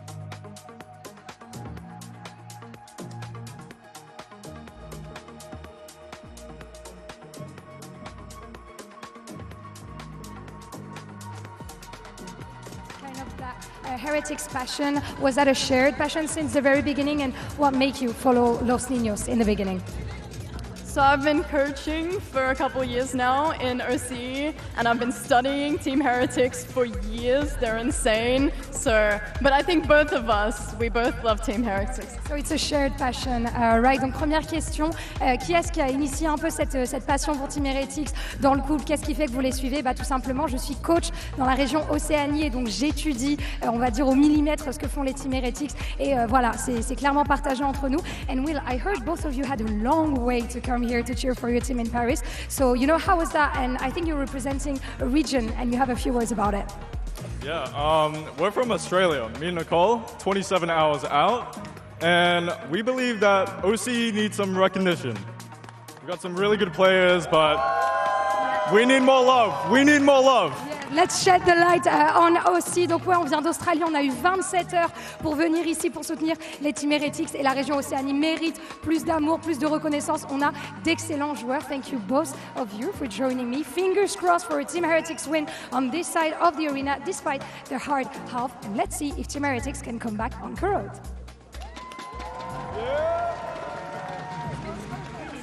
Thank you so much, both. Thank you, guys. Don't worry, OC. We know you. We love you. We do. And we hope to see some more of you. But let's go ahead and take a look at the Coinbase Econ report here. As the side of MIBR, honestly, yeah, he has been putting up some numbers. It's just really efficient. And Verno as well. I mean, this double initiator comp that they bring on this map is so oppressive in the information game, in the blinds, in the way that they're getting the spots out with Verno's util, the way that Verno's able to follow up off of Ospas or whoever's going in front of him. Just so impressive, the coordination and the time that these guys put in. So they came to Europe and boot camped, and look at the results. They are playing so well. Hasn't managed to find any shots there over on towards Rien's. Always interesting to see when you have not even a single lick of damage onto a player on the opposite side, but it looks like we are ready to go. Back in now for the second half, so 8-4, MIBR in a cozy lead, but a pistol win from Heretics. A little bit of start of the snowball. That could turn around very quickly. Look at this setup over at A elbow. A crossfire with Ospas, maybe trying to bait a little bit here for Cortesia. Jenum as well in place. Oh. Whoop, okay, forget it. Well, he has simply lost his life off the rip. Boo's kind of had the number of some of these these MIBR players. It certainly has. He's gotten some big opening kills. Clear on the recon, I'll probably try to check. Not going to be able to get the grab here onto Verno. Lobbing in a shock dart, finds a decent little chunk of damage there on a mini boot on the re-peek. Even more across the jump down Woot. Playing up on top of the half wall, looking to try to catch him off guard, but Benji Fishy swinging the corner is just going to be able to find the headshot. Just like that, it's a 5v3 now with the spike planted, all ready for the side of Team Heretics. Double push in, Boo holding down this angle here in mid. Playing it quietly. Looks like no one really going to look to try to push the other side of that wall. We'll just cut back themselves over towards Link, try to join in with Artisan as quickly as they possibly can. There's so many angles to try to clear out here for the side of MIBR. Noise made, swing at the corner, the first one going to be found, Miniboo going to be taken down, look at the flick there, over, Shenum now, last one standing in a 1v2. Time ticking away, it sets up a smoke, flash confirming presence, gets a one tap, it's now suddenly Benji Fishy has to try to run his way forward into the smoke, but Shenum has the shutdown, but he doesn't have the defuse. Damn good shooting, but the time just not there. Heretics, they will scrape by with a pistol win. Oh my. The 3v5 that almost goes away of MIBR. Again, a great opener for Boo. He's been so sharp in those moments. He's got a great read on when and where the players are going to want to push. Down to 0.88. Don't worry, guys. I counted. It's all good, bro. The math was mathing. The math was mathing. Fantastic. I mean, this is kind of interesting. It's the exact same kind of start that Team Heretics had against G2 on this map. They were down 8-4. They win a pistol. They start streaking rounds. Maybe they've got some of that magic in store for us here again. Been leaning into the Stinger buys here. Don't dip quite as hard into the wallet there. It's been a relatively free walk up here in towards Yard, and yeah, now that presence is going to be known. Puts on the corner, looking for that second kill, can't make it happen. Verno will be able to shut him down, but is only able to recover a ghost here for his troubles. Firepower-wise, MIBR very much outclassed here at the moment. Just not going to commit to this too much. Verno looking for maybe a little extra damage, but other players lining up to either get some exits or die to the spike. See which direction Heretics ends up wanting to drift themselves. They don't mind going for the fights here, just stingers. Why not? But looks like they are going to back off. Okay. A quick exit through the defender's spawn here for the side of Heretics. So just a one-player loss, just a ghost on the floor. Exactly who they were willing to have die. Heretics starting off this half not as cleanly as they possibly could hope. Now the deficit, just the 2 rounds separating as we go into their bonus and see if they can get that conversion. Gonna be tough. If those stingers can sing, absolutely could be a game changer, could be a momentum breaker. It's MIBR so hot in that first half. Sure. There's going to be an early operator there for Aspas as well. I mean, at least they want to try to get him going with that sniper, trying to lock down some of that early space on the map. Shenum's going for the glass cannon just to really enable that purchase. Let's see if it comes back to bite them here. It's posted up. Top of the hut here. Poison orb forward. The push getting ready to come through.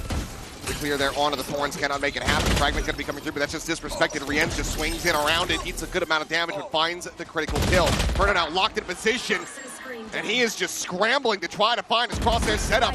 He cannot. Filling out wounds, drops, and they just continue to play together and overwhelm every single player from MIBR, one after the other. And given the operator, given the no armor for Shenum, there is nothing left to do but to sit back and watch that spike detonate. It's crazy. Flip sides of the map, and Team Heretics instantly converts a bonus off the back of the Stingers, and it's a timing. MIBR's Artisan just a little bit unsure with throwing that knife in time. Had he thrown it a second or two earlier, could have potentially been a very different round. Maybe preventing Benji Fishy from using that Vice util. Instead, he gets cut down to size. And all of a sudden, it's just a runaway freight train of stingers that are coming at you. They have to save. MIBR. I'm kind of curious if Rod is maybe thinking about his first time out. Maybe not here because it's an eco, but maybe sooner rather than later because Team Heretics seemingly looking to tie this matchup. Looks like they will be able to find themselves a decent purchase. A judge in hands for Odyssey. Guardian there for Cortezia. Still that operator. Now posted up here in mid. Osbos. Ooh, catching a glimpse, but MIBR catches the shot. Has the full armor, so does survive, but down to 10 HP here is Osbos. Little poke and prod advantages now. He is continuing to play risky and put himself out there. Spin coming through, and this time Osbos does manage to get the jump. MIBR going to be struck down. Advantage for the moment here to the side of MIBR. Not going to try to reaggress. Benji's just going to hold the angle. And with no further contact, that's going to lead Team Heretics to think that maybe the B side is weak. Maybe they've rotated Osbos away. And it's a little bit of mid-aggression here from Bruno. Yeah, they read this. Yeah. He's fully sending it over. Quick check towards A. Now cutting back over towards B. Maybe trying to get situated up into heaven here. But for now, Zia is alone. Sees into the corner. Thorn's going to be lobbed in. Might just send out the no avail to try to stop it. Push forward, but the site has been opened up here for the taking. Heretics happily filling that space. Great util there to back Cortezia off. Didn't give him the angle to shut down the entry point with his own snake bite. Had to just throw it on sight. Cosmic Divide now coming through the link position, however, still going to be opened up. So his target's placed, and it might not even just be the grab well. Try to pull him out into the open. Verno going to be noted here on the flank. It's taken down. Odyssey on the peak, able to find one. Paranoia now going to be sent through. Woot here towards the bottom, but down to the open for Cortezia to collect as he finds himself a second. Boo dead. Rien's here on the site, all alone to 1v3. The judge just bounds around the corner. No timeout necessary, it would seem. Prod trusts in the team, and they get it done. MIBR continue to maintain the advantage, not allowing for Heretics to tie things up. They're so patient. The elbow showing right before MIBR can get the reaction. Great use of the judge here by Artezine. Tezio with a Guardian, absolutely ferocious. Finds 2 huge kills on site. That leaves Rien's all alone. I don't disagree. Time seems to run at him. Economy not yet going to be broken, though. Heretics still having enough money to get a couple more buys in, but MIBR steadying the ship here. Once again, the operator, an ever-present concern here for the Heretics players. They've got Artezine there to maybe back up Osbos. Maybe set up for some combos there. So you got the flashes, got the saturate. Oh, the knife only spots Boo, though. Doesn't give you a ton of info.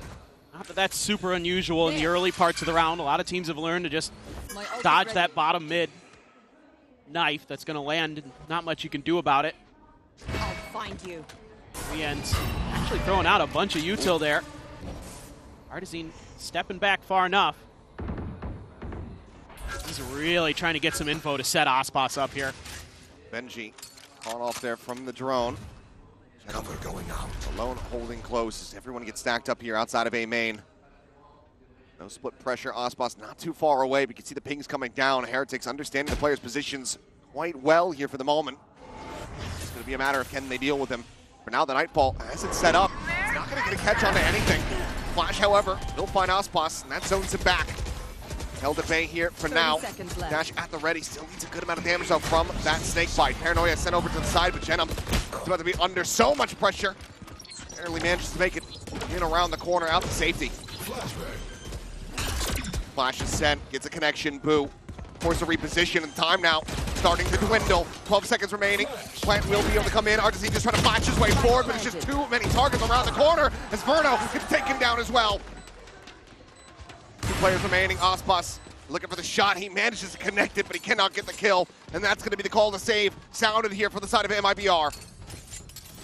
All it takes is a few little things here for Team Heretics to get this site exec to go. And it's just a good flash and a good snake bite to keep Aspas at bay, to keep that operator in check. And Zenom just trying to do what he can. Nightfall doesn't hit anything, but that's okay, because that gives you a ton of info as Heretics on how much open space you have to work with. And they're quick to react with the smokes in the util. Zenom doesn't guess correctly with the paranoia. Thought maybe they become an elbow. Couldn't slow them up anymore. Tried to throw some flashes in, but it's too late. Heretics had firmly entrenched themselves onto the site, and were just waiting around the box. Turning those flashes with ease. 10 seconds left. Phenomenal work. Back off. 3 different players getting involved there. And this is something that I love from Heretics, as we are going to see a timeout from MIBR. But both these teams have impressed me tremendously, but in particular Heretics, with the way that they take these brawls, these big group battles where you know it's going to be a 3v3, a 4v3, something like that. Their spacing is so good. You know, some teams end up lining up, giving up those multi-kills, like make it a little easier for your opponents. They rarely do that. They're so disciplined in the way that they spread out just enough, but still cover their angles. That right there was just a great example of something that I think is maybe unspoken of Team Heretics. Gonna keep the ball rolling here. Done a decent blow to the economy on the side of MIBR. It's not going to be a full-fledged purchase coming in for them, obviously. Still always that operator being carried over, being held on to. Inferno and Artisine really try to get going here. Zia maybe can get a purchase in for someone. Perhaps another judge. Yep, there it is. Absolutely. He's one away from the null command as well, so they can get that going. Maybe they can shut down or set up for a nice retake before Team Heretics can really get their momentum going again. Because now MIBR starting to lose control of that momentum game. Just enough of a one-way there. MIBR doesn't really feel like challenging initially, but they're going to stack up. Clear the rows. Prowler gone. Just a quick little back away here. Zia not looking to get himself caught out again. Repositions. Have that snake bite to try to delay. Should he assess that the players are getting ready to storm their way in through main? Looks like they are just about to do exactly that. TP forward. Little flash himself, but spot out on the recon. Not much more to be done here. Shock Dart will go ahead and soften him up a little bit. Finds a smattering of damage. Spike plant can still come through relatively for free here. Cuts into the corner. MIBR wanting to scale forward, take some more space. Looks like they call the back away. Play this one out a little bit more patiently, a little bit safely. Has been made. Seal Garden going to be sent. To take away the weapons here as the retake it's ready to begin. That paranoia is not going to be good for it. Woot managing to find 2. Aspas Cheno, 1 apiece. Bring it now into a 3v3. Verno still waiting on that flank through Link. Wall at the ready, the recon. Not going to be getting a scan here onto either of these players. Still one out from main. On around the corner. Who able to find one? Aspas trades it back, having swapped onto the Vandal, but then quickly just get shut down. Verno looking to try to get the turn. They cannot do it fast enough. Re-ends through the smoke at main. Strikes him down, and the timeout call does not lead to a round victory. MIBR now find themselves tied up against Heretics. But just so much space has to be given up here. And to be fair, MIBR is playing to give up the B side. They're holding the A side as their strong side, and the Heretics able to just get through there and do what they need to do. Let's go! And they get Benji Fishy, his ult, off of the spike plant. That pushes MIBR even further back. Are going to have that no command, but it is a weak buy. Zenom just with the classic. Frantically backpedaling. Tucks away behind the box here at Yard. Clone and Prowler, everything just being sent. Snakebite going to be sent out to no avail to try to keep Zenom alive, but the spray eventually will connect. 3 Sheriffs to try to make some magic happen, but it seems like Heretics thinking that they've done a sufficient job of drawing attention away towards this A site, and they would be overall correct. It's just Aspas slowly working his way back across towards that B site. Just trying to feel the map out a little bit. See if there are any traps. Any re-clears of space. Could be coming their way. Heretics looking now towards that B site where Aspas has shifted in. He's going to have to go absolutely nuclear here. Still got many boots lurking back in that A-link position. Try to cut them off, but Aspas, hell of a shot to start things up, but cannot find that follow-up. Benji Fishy trades him out. 30 seconds Some left. in with the player advantage as the spike now gets ready to go down, and Miniboo is on the hunt. Swooping in from behind, slowly making his way across. Looking for the angle. We'll have to try to get it done with the Sheriff, given that he does have a stinger behind this. He might not even really get the opportunity. The rest of his teammates are going to be able to clean this up. Double face forward, Verno finding the shot. Rien's going to be taken down. Minor amounts of damage suffered there from Artisan. As Fragment goes forward. Now held at bay, the snake bite buys some critical time. A drone considered, but the time is just not going to be there for them. Benji looking to try to displace his player here at Heaven. Verno just wants to do a bit more damage, it would seem. Miniboo with the stinger, able to find one. Frantic spray as Verno gets himself a third kill. The time is not there. They cannot get this defused, but it's a damn good effort and a good deal of damage dealt here by MIBR. Counts as a Red Bull clutch as Heretics will gain the lead here for the first time. It has just been a ridiculous attack side here for Heretics. I mean, MIBR fighting tooth and nail, getting some good Sheriff shots, creating some good moments, setting up for some good double faces, but it's just too little too late. And now you're going to be sitting on a bunch of ults for MIBR. Everything but the Viper's Pit. And Cortezia going to be 2 away from that. So this one has to go MIBR's way. And the economy is obviously part of that equation as well. Yeah, I mean, I said damage dealt, but doesn't Heretics, matter. They've had so much money this entire half. Only dropping the singular round. Aspas holding close. Look at the spot out. Prowler gets the check. Just be a quick little back away. Can't use that. It's a nice knife.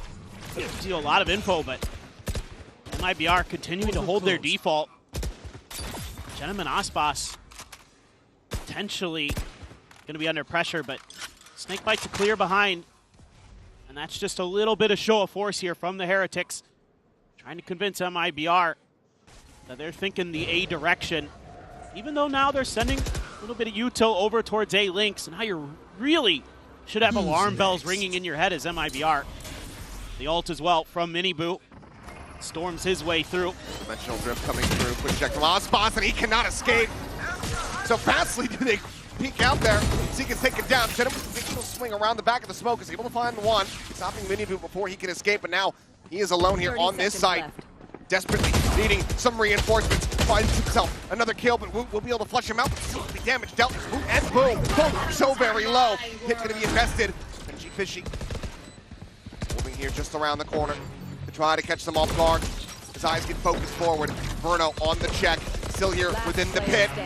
The rest of the team are falling to the wayside. Benji can do nothing to save his comrades. The round goes the way of MIBR. Empty investments. They once again tie things up. It's just a crazy back and forth. Love the way that both of these teams play because they're so coordinated. They're so well situated to bounce off of each other. But this round, it's all on Zenom. He comes up huge with a 2K. Even though Artisan maybe a little bit late, you could argue, with the null command there, can prevent the pit from coming through. Doesn't matter. They're still able to storm in and get the job done. And that was a breath of fresh air for MIBR. It was, and it was only an investment of 2 of the ultimates here. Good point. They had available, so they still have their own pit to try to utilize. And it's going to be sent there off the rip. As expected. Forward here on B main. Miniboo scouted by the 0 point, still pushes his way forward. That haunt might make you think that something's amiss. They check, but they check the wrong corner with the... Oh my. Throwing the check in, and anybody could have just gotten out. He could have just taken the gate crash, joining with the rest of the squad, but he goes for the base. And this gets taken off. The read there, fantastic as well. Because if you lose that pit with Cortezia in it, maybe the round could go haywire real fast. Instead, it's a big rotation from Team Heretics. They are going to keep Aspas over on that B site, though. Still has his ult for the retake. So a little bit of danger here for Verno and Zenom. Last time, Zenom, so impactful. Boo does have a Cosmic Divide. They can get to a spot to use it.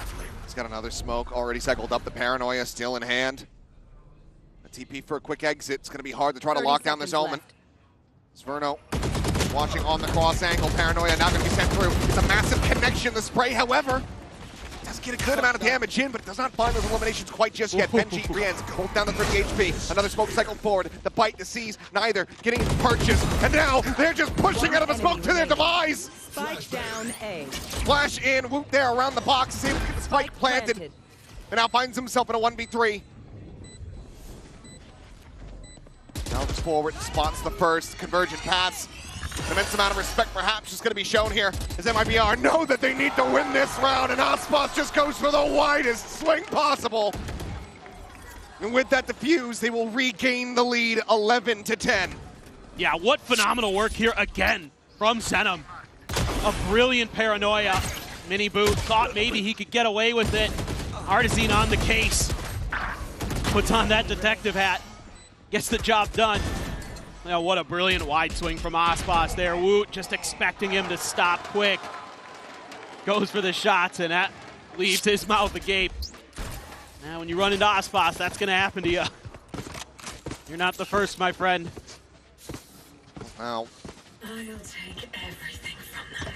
The economy finally starting to be broken down here for the side of Heretics. This is looking like a bit of a must-win round for them to stop MIBR from getting up to that map point.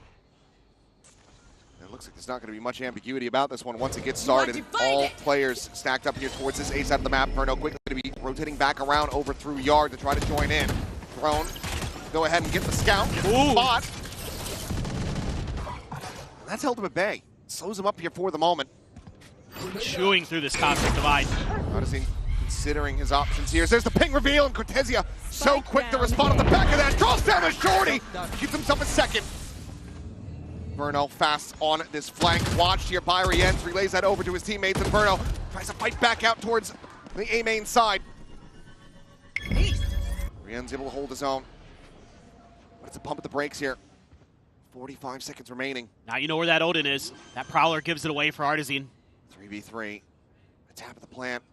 Artizine looking out wide. The basin, the dink, the spray down. Mini Boo dead. Woot frantically trying to respond in kind here from across the way, but Artizine shuts him down, and Rienz is stranded in main. Yoden able to find one more. The haunt going to be cleared. 13 bullets remaining in this weapon. He needs every last one of them, but none of them will connect. 12-10 MIBR. They have fought their way back into the driver's seat. They are one round away from closing up their map pick here. It's Verno again. Great util. Cortesia gets teed up by his IGL and knocks it out of the park there. And again, is just chewing through so much of that ult timing. Boo wants to throw it early, wants to create some pressure. Now the economy. Half armors across the board here. Just Woot with the full armor. That Vandal behind him. Boo, however, okay. Sounds like util here over the previous round. Verno taken out nice and early. Here's the Nightfall, crashes across the B site. Smoke going to be cycled forward, and there's no real scaling off the back of that one. It's just going to be an info gain here for the side of Heretics. They're not making look a move. They're not looking to make a move. Words. I want to point out, Zenom is a judge. Plenty of money. And they opt to even go for that. I think he's got it behind. He's got a Phantom as well. Oh, you're right, he does. Yeah, just double stacking the weaponry here.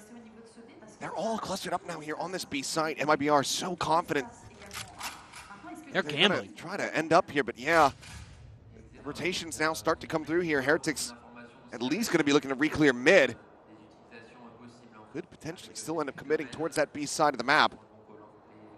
This is making things really difficult. You're going to have to rely on Artizine again with his util to get a retake going if you're going to give up the A side. But they're going through. They're heading towards B. This could be catastrophic, or it could be absolutely brilliant. Artizine, however, starting to get a sense of this one, it would seem. pushing forward, riding the wall, it's about to fall. And now he has spotted them all. Fragment's gonna go down to try to delay, but the Guardian is getting that high pen usage, high pen value.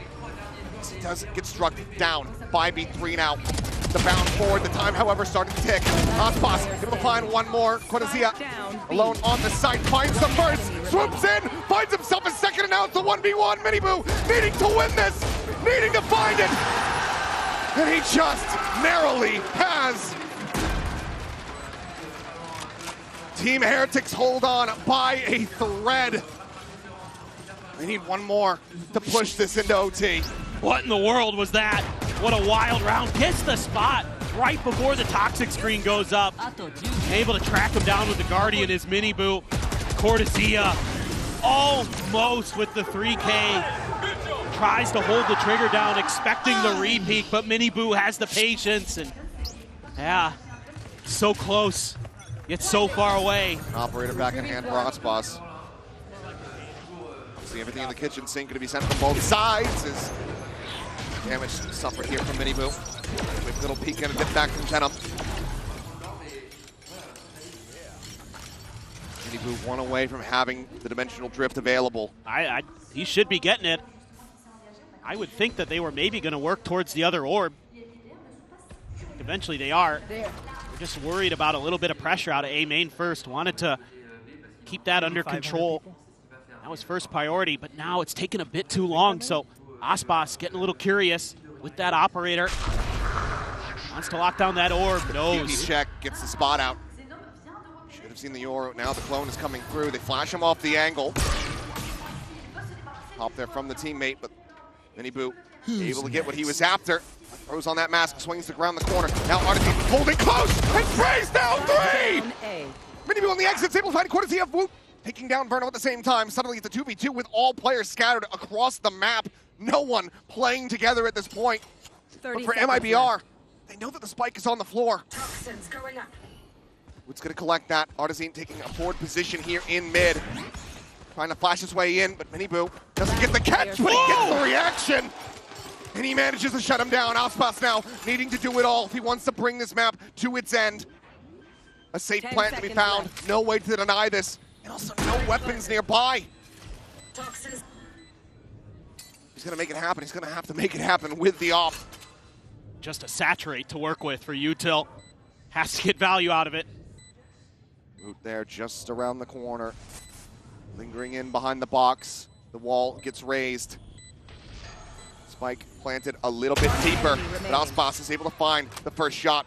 The weapon just a bridge too far, and MIBR, he will have the headshot, the 3K, to take us into overtime. Unbelievable. Both teams matching each other's attack sides, 8 and 4. Sending it to OT. I mean, Artisan, I thought this one might be it, but on the other side of the map, MIBR. Oh, what an adjustment, trying to track down Aspas. And just immediately turns his crosshairs right onto Cortezia. Gets the 3K to get Heretics into the overtime. Unbelievable. What a crazy back and forth. And I love this. Both these teams having their moments, having their momentum. Now we're going to get a little bit more. Over to the attack side. Dash out, knife to set up Aspas. Very quickly working his way all the way up in here towards top mid. But a lot of times you would think that this is an A-Link hit with that knife. I think Woot somewhat aware, and especially off that Prowler. The Prowler checks it all now. The drone going to be noted. Woot peeking, trying to see the scaling here behind. Artisan worried about this top mid position where MIBR is ready to try to swing out. A little bit of a minor challenge there against Aspas, but doesn't go for the full peek. They're starting he's to refilling collapse. Space. Yeah.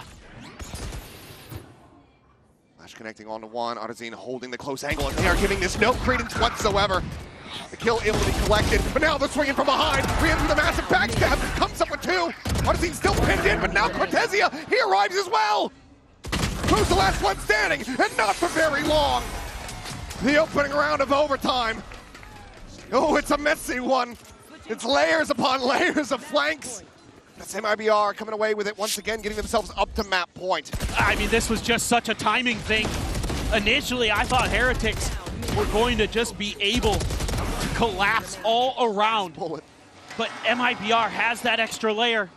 Last bullet. Ooh, yeah. I get it. I think it's a decent read from Heretics, but there's that one extra layer from MIBR.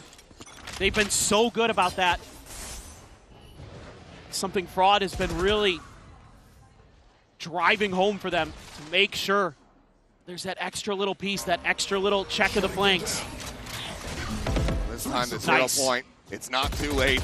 Exactly when he needed it to be. Spot up on the 3, some damage on the spray there on the MIBR. Does he, however, have the use of the try to delay, but the fragment will be there. MIBR already creeping forward, up over to the half wall, but Cortezia able to shut him down. The peek coming through, Verno having this cross angle, just dancing on the thorns. He's just drawing attention as hard as he mows them all down. 14-12, had to go to distance into overtime, but MIBR firmly find their footing. They do not allow for any further resets. Man, the playoffs here at VCT Champions have been great. Don't go anywhere, guys. We'll be right back after this break.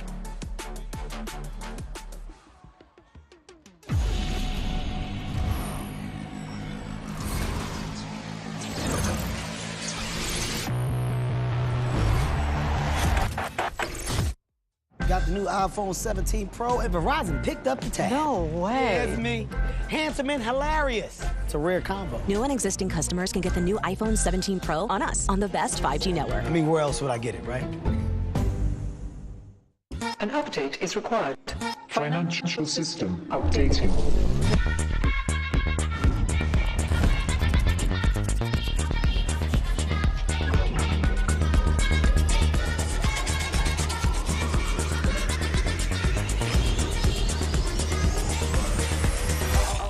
System updated.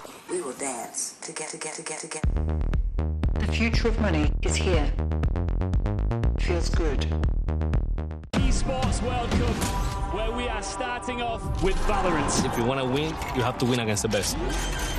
So looking for revenge.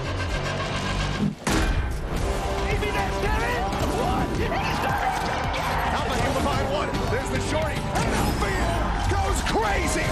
They've all battled through the pressure and expectation. Heretics have come back all the way! Finally we won. Finally.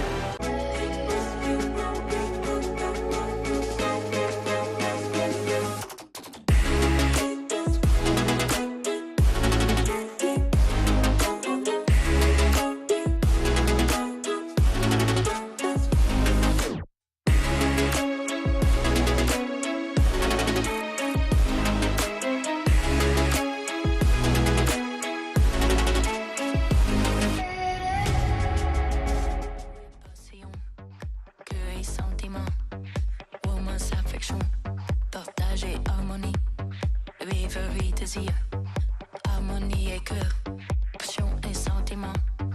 Voulez-vous coucher? Amour et passion, cœur et sentiment.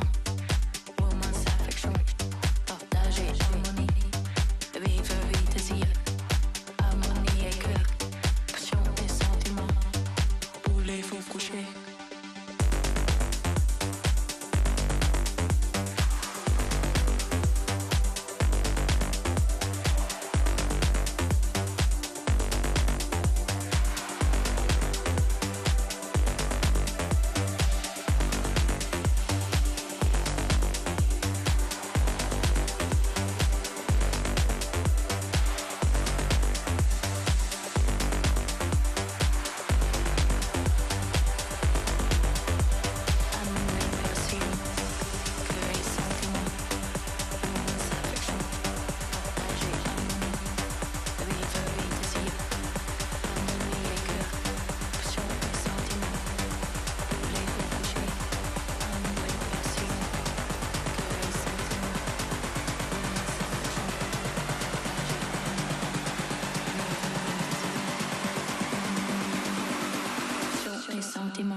Voulez-vous coucher?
harmonie.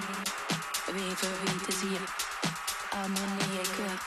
Passion et sentiment pour les faire coucher.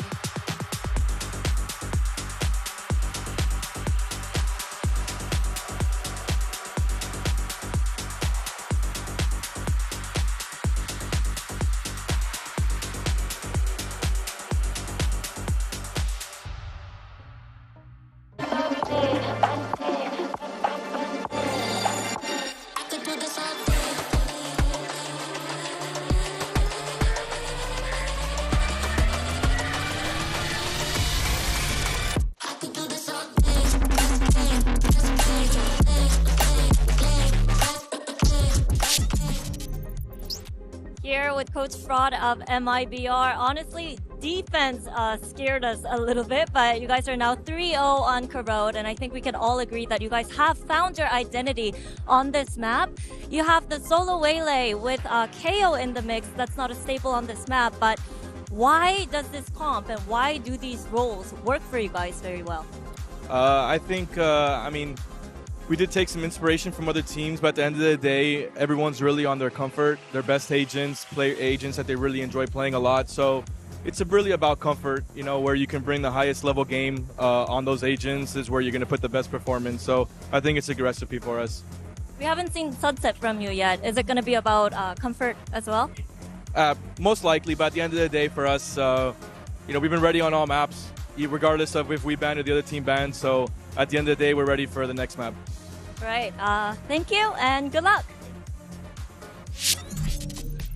Some great insight there from the legend Coach Fraud about what this team wants to do on Corona. I think that is quite fascinating. We did see that play out for them here. That comfort gave them that map win. The chaos is a little unique, but I think it fits really well for Artsin's playstyle. I think he plays so well there. He had a pretty bad stage 2 in Americas, but now this is 2 Corrodes in a row where he's popping off so impactful towards the end of that OT. He makes the absolute difference. We'll definitely speak about the compositions a little bit, but I do not think it has to do with that because we keep seeing it time and time again. This is his best map this event. He needs to keep having this performance. We see that in the rounds where he doesn't turn up or his knife is a little bit too late, that it is a round loss. So yeah, very important. Yeah, a lot of that is very much dependent on his timing. A lot of that work needs to be done there, and they did do it. And this is actually a Verizon high-speed moment here.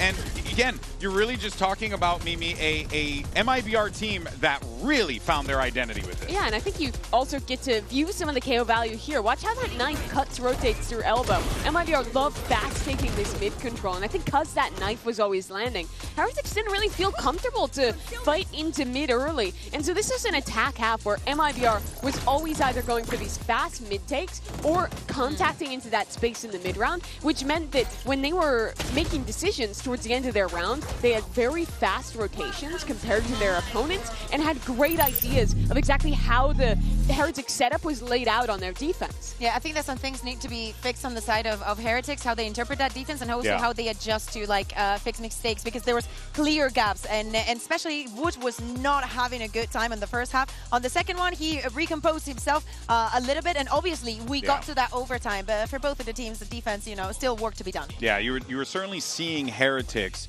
struggle to be able to make sense of what they wanted to do when round after round. And it was one in particular that sticks in my head rent-free when we were like, you know, they got to play a little bit more forward. They got to take more space in mid. And then they did just that. They did find that success, but then MIBR adjusted really quickly. It's like you're just really seeing some quality work from MIBR here. Of course, Heretics forcing that OT means that this is going to be a long series, folks. Oh, yeah. Get ready, okay? We got Coach Nilzinho standing by ahead of map 2. Jen here with Coach Nilzinho of Team Heretics. Now, Corrode was super close, but it slipped away. And when facing teams like MIBR that's pretty much momentum heavy, it gets tougher to play them as you let them get fired up. But now it looks like they're fired up, so it'd be crucial for you guys to match up the energy with them. So can you give us a little temperature check on how the boys are feeling? What were the talks after Corrode?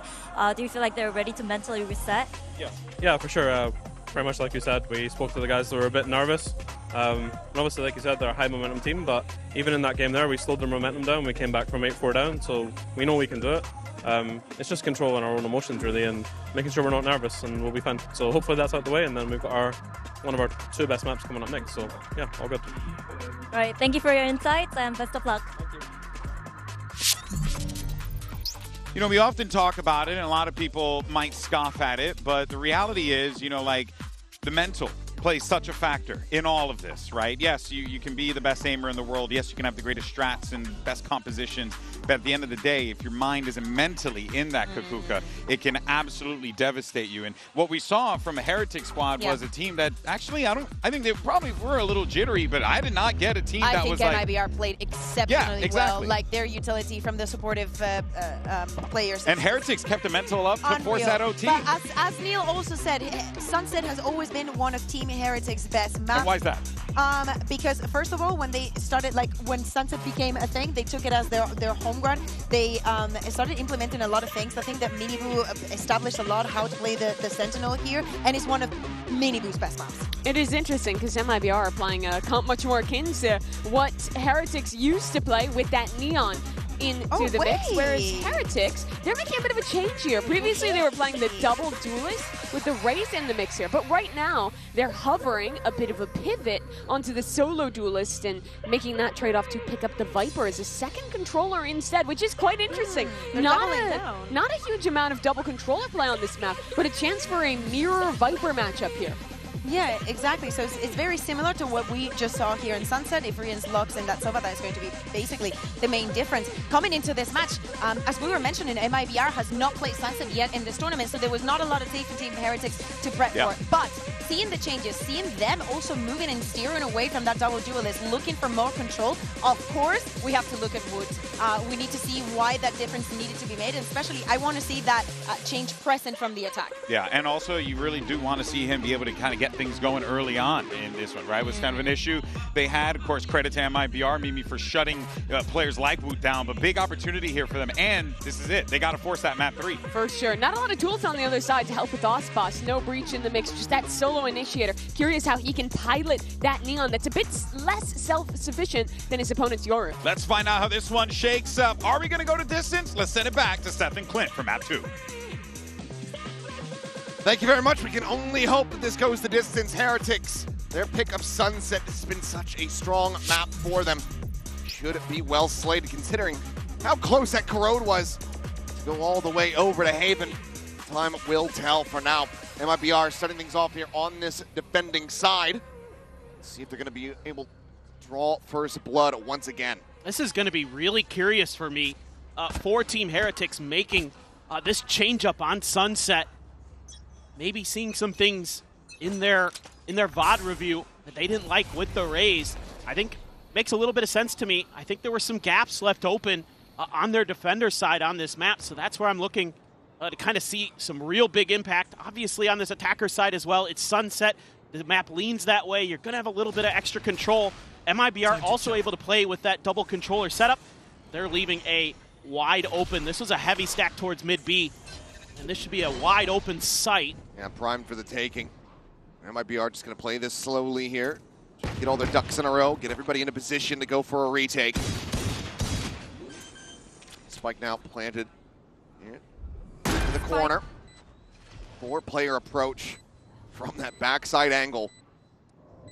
Just hard to see the try to maybe stir up some chaos here from Street. Recon getting players pinged out there. Zaspas, quick little jiggle peek, bounds forward, gets himself over towards the spike. Odyssey able to find the first. Miniboo's going to be taken down. Damage going to be found. Woot here at backside.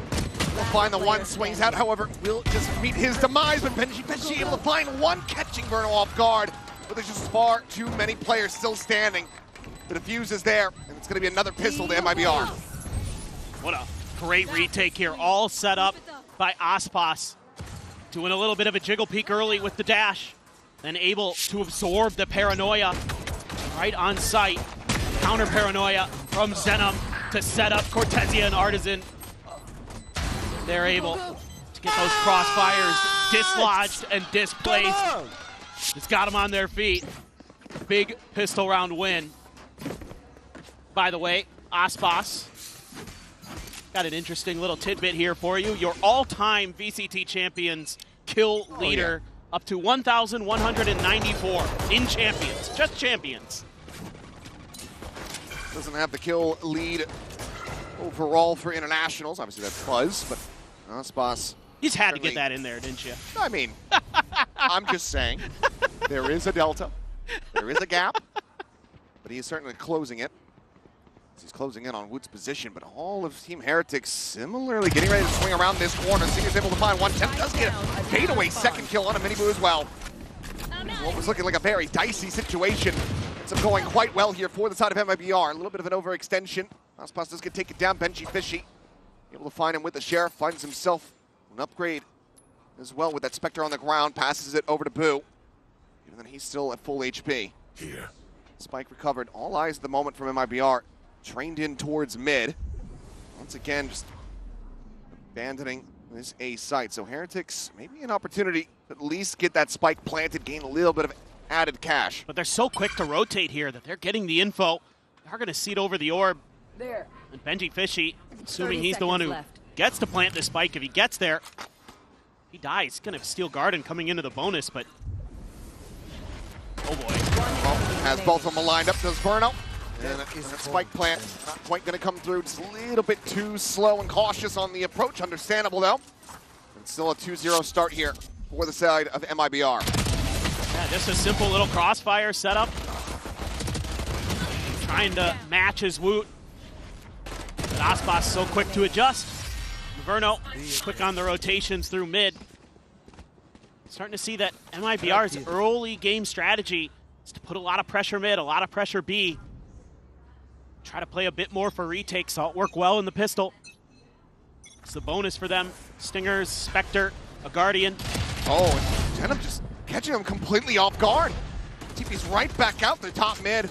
He just gets away like a thief in the night. What? Critical first kill we found is now. What a read. Just the Viper wall to really try to play around here. Just the confidence flowing for MIBR. Not ready yet. Moments like that where you're anticipating your opponent's setup. It's a fallback for Cortezia with that Guardian. Going to be facing 3 different players. Potentially, they're swinging back towards A. So on to Verno. Might just be able to find a timing here, but the drone gets a spot on the 1. Doesn't necessarily see that Woot was that close. Shifts away from the street angle. Yeah, you got to be wary of a spawn push. Good awareness for Cortezia. Great rotations here for MIBR. One down. Great timing on the peak. A little bit of minor damage could be found there on a MIBR. Still a player advantage here in the hands of MIBR as they look to convert this bonus. Aspas lone forward on the site. Trying to get the spot out. Sees the 1, gets the readjust. MIBR now struck down. MIBR players encircling the site. Looking for the retake, but it's going to have to be a 2v3 if Heretics want to be able to complete this anti-bonus. Already a large amount of damage suffered. Last player. Double face from Bulba. And Benji Fishy just does not stand a chance. Quick little reposition and tuck, but the paranoia is absolutely on point. Frantic spray from the Stinger, not going to be able to find much there. Rienz does manage to adjust for a headshot, takes down Shenum, but 2 players standing. Weapon's going to be upgraded. That is a bonus converted here. MIBR off to a incredibly hot start here on Sunset. I cannot stress enough how good the mid round is played here by MIBR. Cortezia being diligent, checking spawn. That space being refilled by Artisan. Verno giving up a little bit of extra off that drone, knowing that if he tries to challenge a Link, he would actually be in a pretty bad spot. It's just really good push and pull from them. They have such good understanding of if they give up that top mid space, what their protocols are behind it. That was insanely well played. Team Heretics just scrambling to try to get a plant down. And they're in an odd man situation throughout. And a nice little paranoia to seal the deal. Now you're a bunch of Sheriffs, Stinger for Boo. Do have that Steel Garden for Benji. But are you going to be willing to commit that ult in this round? Maybe. Might be feeling that pressure already. Might just want to get those cycles going. This attacker side already off to a disastrous start. It's a little bit different, though. Tucking Miniboo up towards mid here. Oh, Aspas just pulled away. Miniboo not got it for the check, though. Wary about this potential pinch in from behind. Time to jump. Sets up an exit strategy here for himself. Here comes the check, and the timing is just gorgeous from Arzine. There's too many angles. Miniboo there on an island. Swallowed up by the sea. Verno alone here on this A side of the map. Trying to hold the line. It's going to inch a little bit further forward. Gets the drone out. 30 Heretics seconds left. Finally needing to pump the brakes here. Try to tuck back, but Woot does still get spotted out. Right here. Poison Cloud gives away the script just a little bit. A bit of show of force here, but the time is very much getting away from Heretics here at the moment. Dodge the paranoia. 8 seconds remaining. Let's get the snake bite through. Zones him away, so Plant can come through. Spike. 4v5 now to try and defend this Plant. Arzine slotting forward. 2 players on the approach to try to flush out Verno. He finds the first. Gets some damage across onto the second. Boo and Rienz managed to come up with the goods. Kills found, some weapons going to be collected. Alpha's trying to slide forward. Frantically barrel stuff to get that kill, and he cannot. Ends up getting taken down, and just like that, MIBR now at a risk of dropping this round. And there's the shot from Rienz to confirm it all. A half-buy round, and Heretics, they do get themselves on the board. Yeah, the timing here just goes a little bit awry on the retake, and Heretics, they are so well positioned. They know they got to get in and clear Verno out. And Aspas not able to get the slide and the kill. Might have been a different situation. Let's go. Nice finish. Good shit, Benji Fishy bringing the energy. I'm gonna still have that Steel Garden available. Now a Hunter's Fury as well for Rienz. Counter Hunter's Fury for Verno. Maybe that could be the start of some good things here for Team Heretics. And clear the door. They're putting a lot of pressure. Paranoia through market. Back, but Verno just refills that space, and he mows down all 3. Last player standing. Cortezia at the same time, able to find Rienz there inside of B main. And that's just Woot wondering what in the hell he's supposed to do from here. Save the obvious call. Toxins going up. Not sure how much of a hunt will be put out here from the side of MIBR. A couple players, their own money. A little bit wobbly, but now they know where he's at. So Aspas starting to rotate forward, gets onto an angle. He's trying to lock off this side of the map. Toxins going up. 4-1 start, rather, I should say, here for the side of MIBR.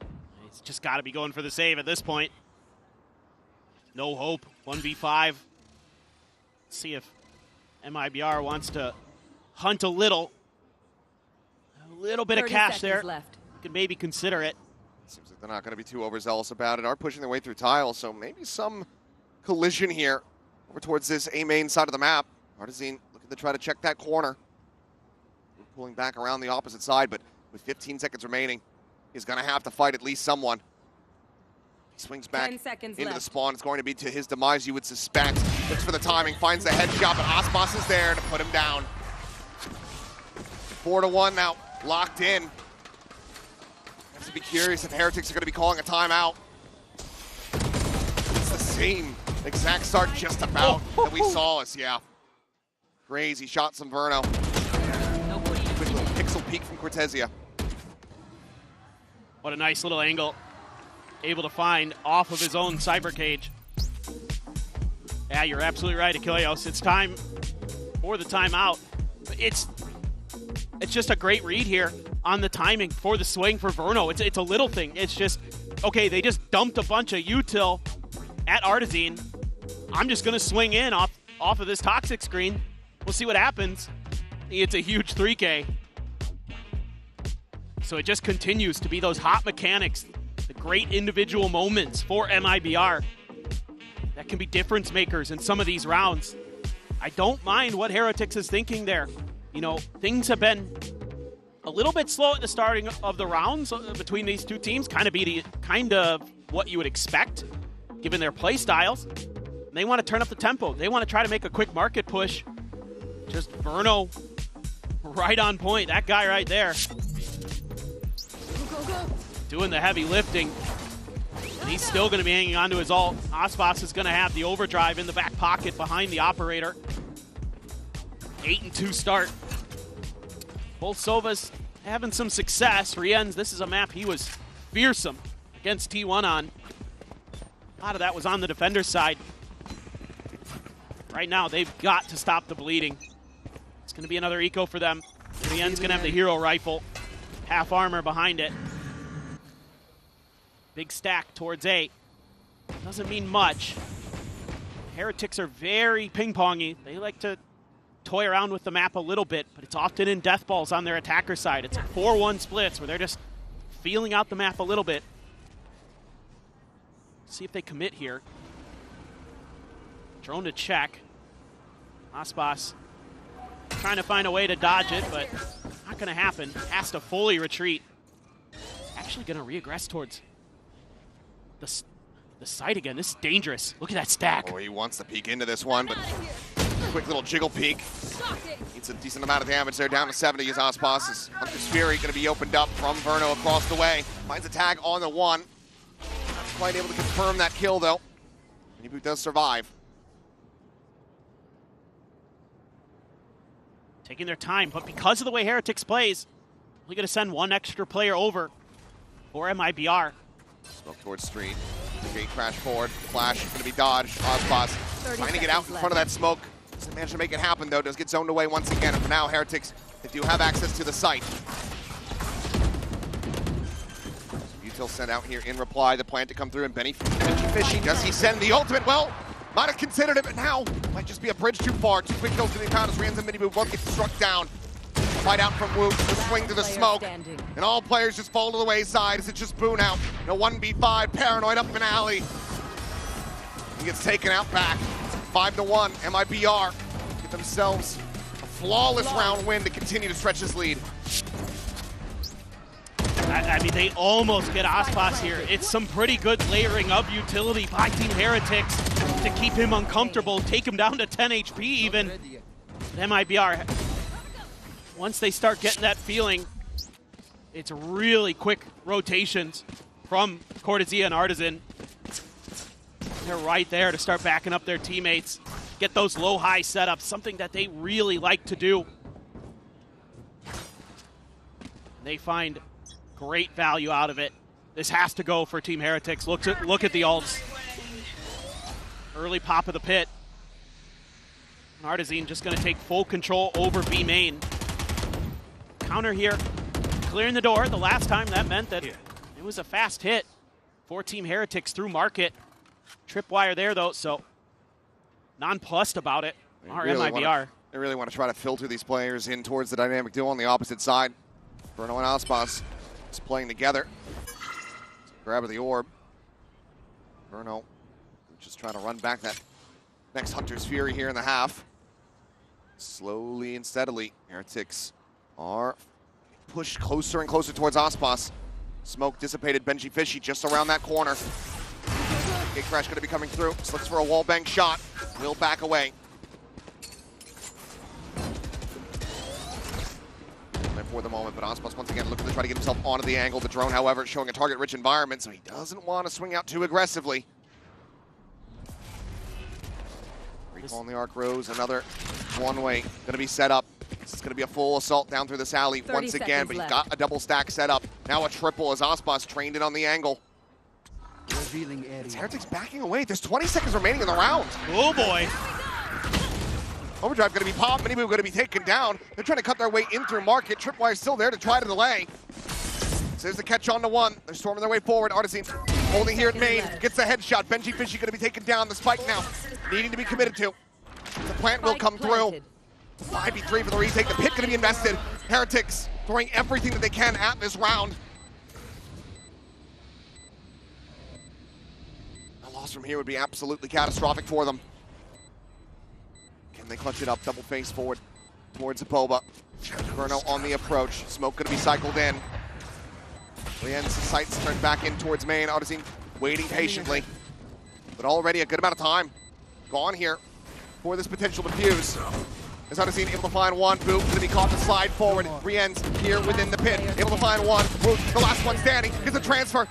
Managing to find the second. And the bite will claim Verno. And just like that, the round is theirs. Everything thrown at this. It ends in a Red Bull clutch, just no one is left standing.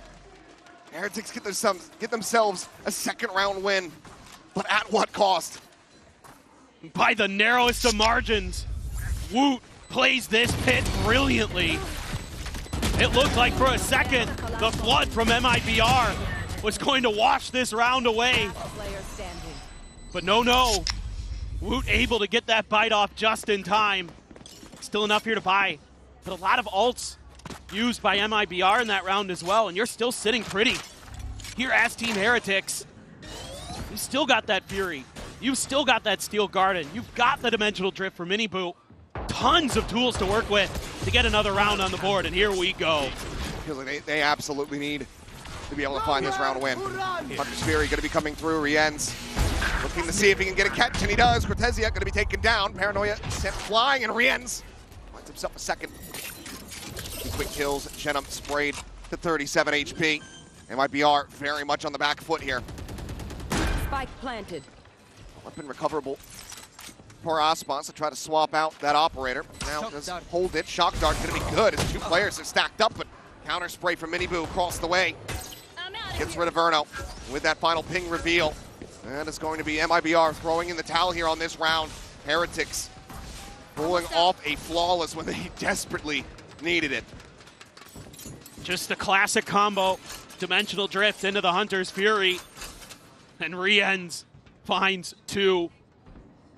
And that's basically round over. And a little bit of a commitment there from Verno. Still enough cash in the bag that they could throw another body at the problem, see if they can find a solution, but it's unsolvable. And just doing a great job with these ult cycles right now. Our Team Heretics making a nice comeback. Just caught right on the edge. And Artisan trying to back up. Gets caught by the Hunter's Fury. That might have very well been intended for Jenum. Good timing for Mini-Boo to be able to find that spray down. That second Shock Dart goes out. Suddenly, you've got 2 players dead on the side of Heretics. Bails them out. Much earlier timeout call here from MIBR compared to the first map. Going to try to maintain this as the economy starts getting chipped away at. Obviously, the operator rifle going to be carried over, but remainder still looking a little bit weak in the economic department. We'll see what they piece together. Yeah, I think they're going to be able to squeak together most of a buy. Maybe one player is going to have to cut a gun short.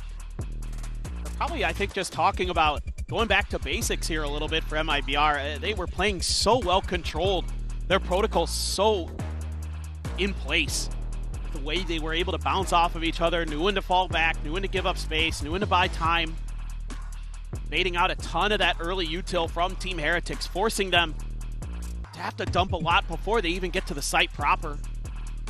Maybe a little bit more mid-control potentially being thought about as well, but it does kind of look like that. You're kind of seeing a lot of that B control being left onto Artisan and Cortesia. And then Aspas this time with the op, going to shift into mid. That's going to be their little solution to maybe take a little bit of space there. Flash into the TP, nobody they home. Want this to be a pretty quick hit here. Ping reveal does find Artisan there for a brief little moment. Snakebite going to be thrown in just to try to delay, but TP forward to the opposite side of the cyber cage. Mini-Boo frantically trying to spray back. He's unable to find any kills there. It's a little bit of damage, but now Aspas going to be struck down. Great shot from Rien's. Will find the kill. Op going to be scooped up here by Artisan, but now that Steel Garden invested, catching on to 3 players. With Verno still all the way across the map, looking to try to join in as quickly as he can. What? Classic is out. Artisan just meant to find one more. There to go ahead and scoop the kill, but that has certainly delayed things as the spike is not planted at all. Benji's got him. He's actually inching it closer towards Boba. Manages to win the fight there versus Jenna, but now Verno on the approach from the flank out of market. He finds Rien's. Pinned in. That's Benji Fishy all by himself. Swings into the shock dart, swings into the headshot. The timeout call from MIBR, it works a treat. They get up to 6. Yeah, it's just good awareness from Artizine again. It's just really well played there. He reads where the TP is going to come out, does a little bit of damage, falls away. I was wondering how he got that classic kill. Just caught Woot coming through. And then they're able to really hold the line, get that spike trapped there in the back corner of B site. Benji Fishy had to win a big fight, but Aspas flirting with this mid line and getting it too! The collab! The Boom Brothers absolutely bashed as Aspas has him lined up, dialed into his sights. Vernal looking to try to get the wall bang shot there, doesn't manage to find the damage. But a 3v5 off the rip is absolutely brutal, especially with how slowly Heretics have been trying to play out these rounds. Your entry power, your smokes, all gone. Unreal. He just finds those moments time and time again. And as much as I have loved the way that Team Heretics spaces themselves, that time, just a moment where they aren't quite where they need to be. And Aspas catches them. Still haven't cleared the trip. Finally gonna hear it. Standing ahead. Rien sending a little bit of util over towards B, trying to at least keep him honest. 30 seconds left. I don't think this is too confusing just yet for MIBR. Just leave one to watch market. Reading it decently well. He's got Artizine here to try to hold the line. Clicks the first, sends out the bite to delay the second. Now you know where Rienz is at as that drone comes flying through. A kill found. 10 seconds left. On to Verno. That is all. Lead confirmed at the half, MIBR. Now up to 7, looking for 9. It's just brutal to have a round start like this. They're trying to offset a little bit, but somehow, some way, the Operator King finds his prize. Just enough of an angle there. The frustration shown on the coaching staff for Heretics. And that's going to also warrant timeout from them. This has been a wild start again, but they've been able to come back time and time again. Once they get their energy going, you know, Neo Zinho was talking about it with Jen during the post-map interview. They just need to not be nervous, and they need to get some of that energy back. But right now, I'm not seeing it. For Heretics and MIBR, just in cruise control. I mean, sure, you're occasionally seeing Cortezia get up and let them know, but honestly, they've just been kind of rock steady. Yeah. 3 timeouts invested here in this first half. 2 more rounds to be played out, and Heretics desperately want both of them. They're going to be able to make that happen. It's going to have to be through this eco, this half buy. 2 stingers in play here. Sheriffs for the rest. We know that these players are capable of hitting those shots. We've seen it in this series already. We've seen it in this tournament. Need a drop. Potentially double snipers. Yeah, Outlaw in play here for Artizine. They're trying to hold down that mid angle through market. They've got plenty of money for the next round. Can throw an extra wrinkle into this one. See if avoiding it for now. Well, avoiding one of them. My ult is ready. Hunter Fury back up here. Verno finding the timing to be able to safely collect that orb. There's a drone. Not going to go deep enough to actually get the spot check. Just riding the wall here. Tuck back and he finds Boo out into the open. No way to clear it. Seemingly no comms to call it. The wall falls and Boo goes down with it as Aspas finds another collat. And you can't be facing into this guy unassisted.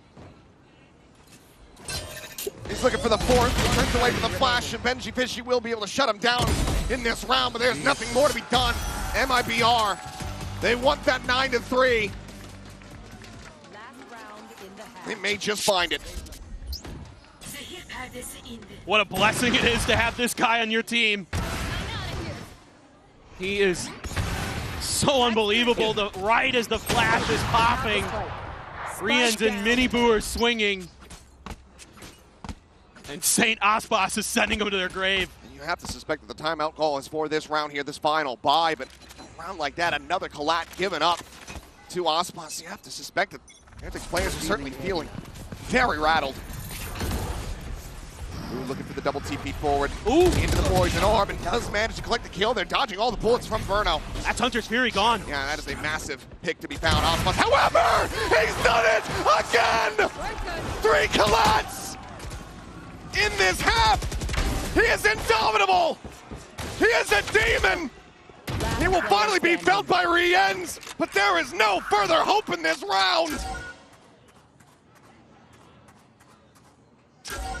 The double reveal. They know exactly where he's at, and they have him surrounded. Riens has been incredible for Heretics. Ooh. He does nearly find Shenum there. Standing ahead. Through the box. Found them. There's the reveal. There's the kill. The first step. The timing is found. Cortesia from Street will go ahead and shut him down. Deny any hope of a clutch. He is a god. It is just... I've never seen anything like it. Okay, boys, new strategy. We find Aspas, we run the hell away. I think that's going to have to be the play, but he's going to be on the attack, which it already feels like he has been throughout this whole half. But 9-3 the lead, MIBR out in front. We'll see if Heretics can run it back after the break.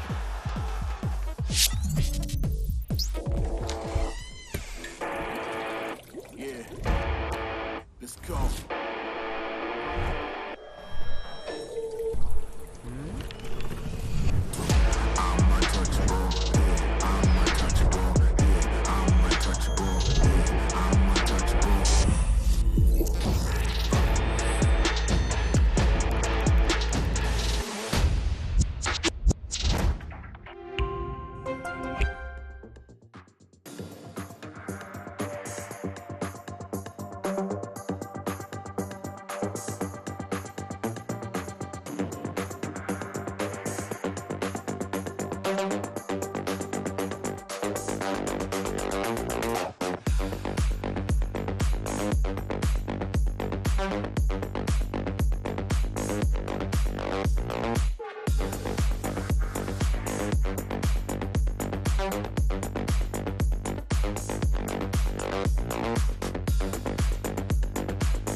We are back, and Aspas has just been doing big damn. Man's been absolutely pounding out here. 3 collats in the half. Absolutely an insane performance from this guy. 14-7-2 here at the moment. He just has once again graced us with his presence at Champions and is putting on another show. It's just such a treat to get to watch this guy play. And what form MIBR has found as a team. Still, Heretics can answer back. We know they can. We've seen them do it multiple times. We've seen them do it today. Yeah. They were down 4-8. It's an extra round that you have to recover here, but I'm not counting them out just yet. Still think it can be done, but goodness, you're gonna have to slow down. I'm out of here. This MIBR freight train. Yeah, and they are storming forward, but they're going right into the stack. 4 players going to be set up here, and Woot Poo able to find one apiece here. Looking a little bit more, and through that cage is able to find it. Cortesia, however, 2 quick response kills. MIBR and Riens will get taken down. Spike is going to be in hand. Players join together. Both of them full HP. Slowly just cut noise. Rotate across. Now I'm going to be eyeing up that B side of the map. Yeah, both teams just kind of going, I bet you're going A. Team Heretics take that bet. But now, rotation all the way over. There is going to be Benji Fishy's wall there, right in front of the B site, so see if they can get both over in time and not have any funky stuff going on. But actually the tripwire there going to dissuade Team Heretics from continuing to wrap towards the attacker side spawn. They get through. Plant seemingly going to be set up for the deep part of the site. Camera as well to check. Just going to maybe set up for the crossfire. Still have the snake bite as well for Artisan. Try to cut off one, but Cam likely about to spot them all out. Does get cleared. Snakebite holds him at bay here for the moment. Double face forward, taking the fight right to their doorstep. Cortezia makes a go of it. Cannot find the final shot. Boo. Last one standing. Will get the defuse and get the pistol here. 2-2 in that regard. Heretics absolutely needed this win. Oh, the reveal there. Absolutely beautiful. Somehow only gets one assist out of all that mess. But still, great work from Riens. A good read here, just a hard read. And a much needed pistol to get Heretics back into this. And Cortezia knows it. Come on, good job. Because they can take that round away. And he had a real chance there at the end.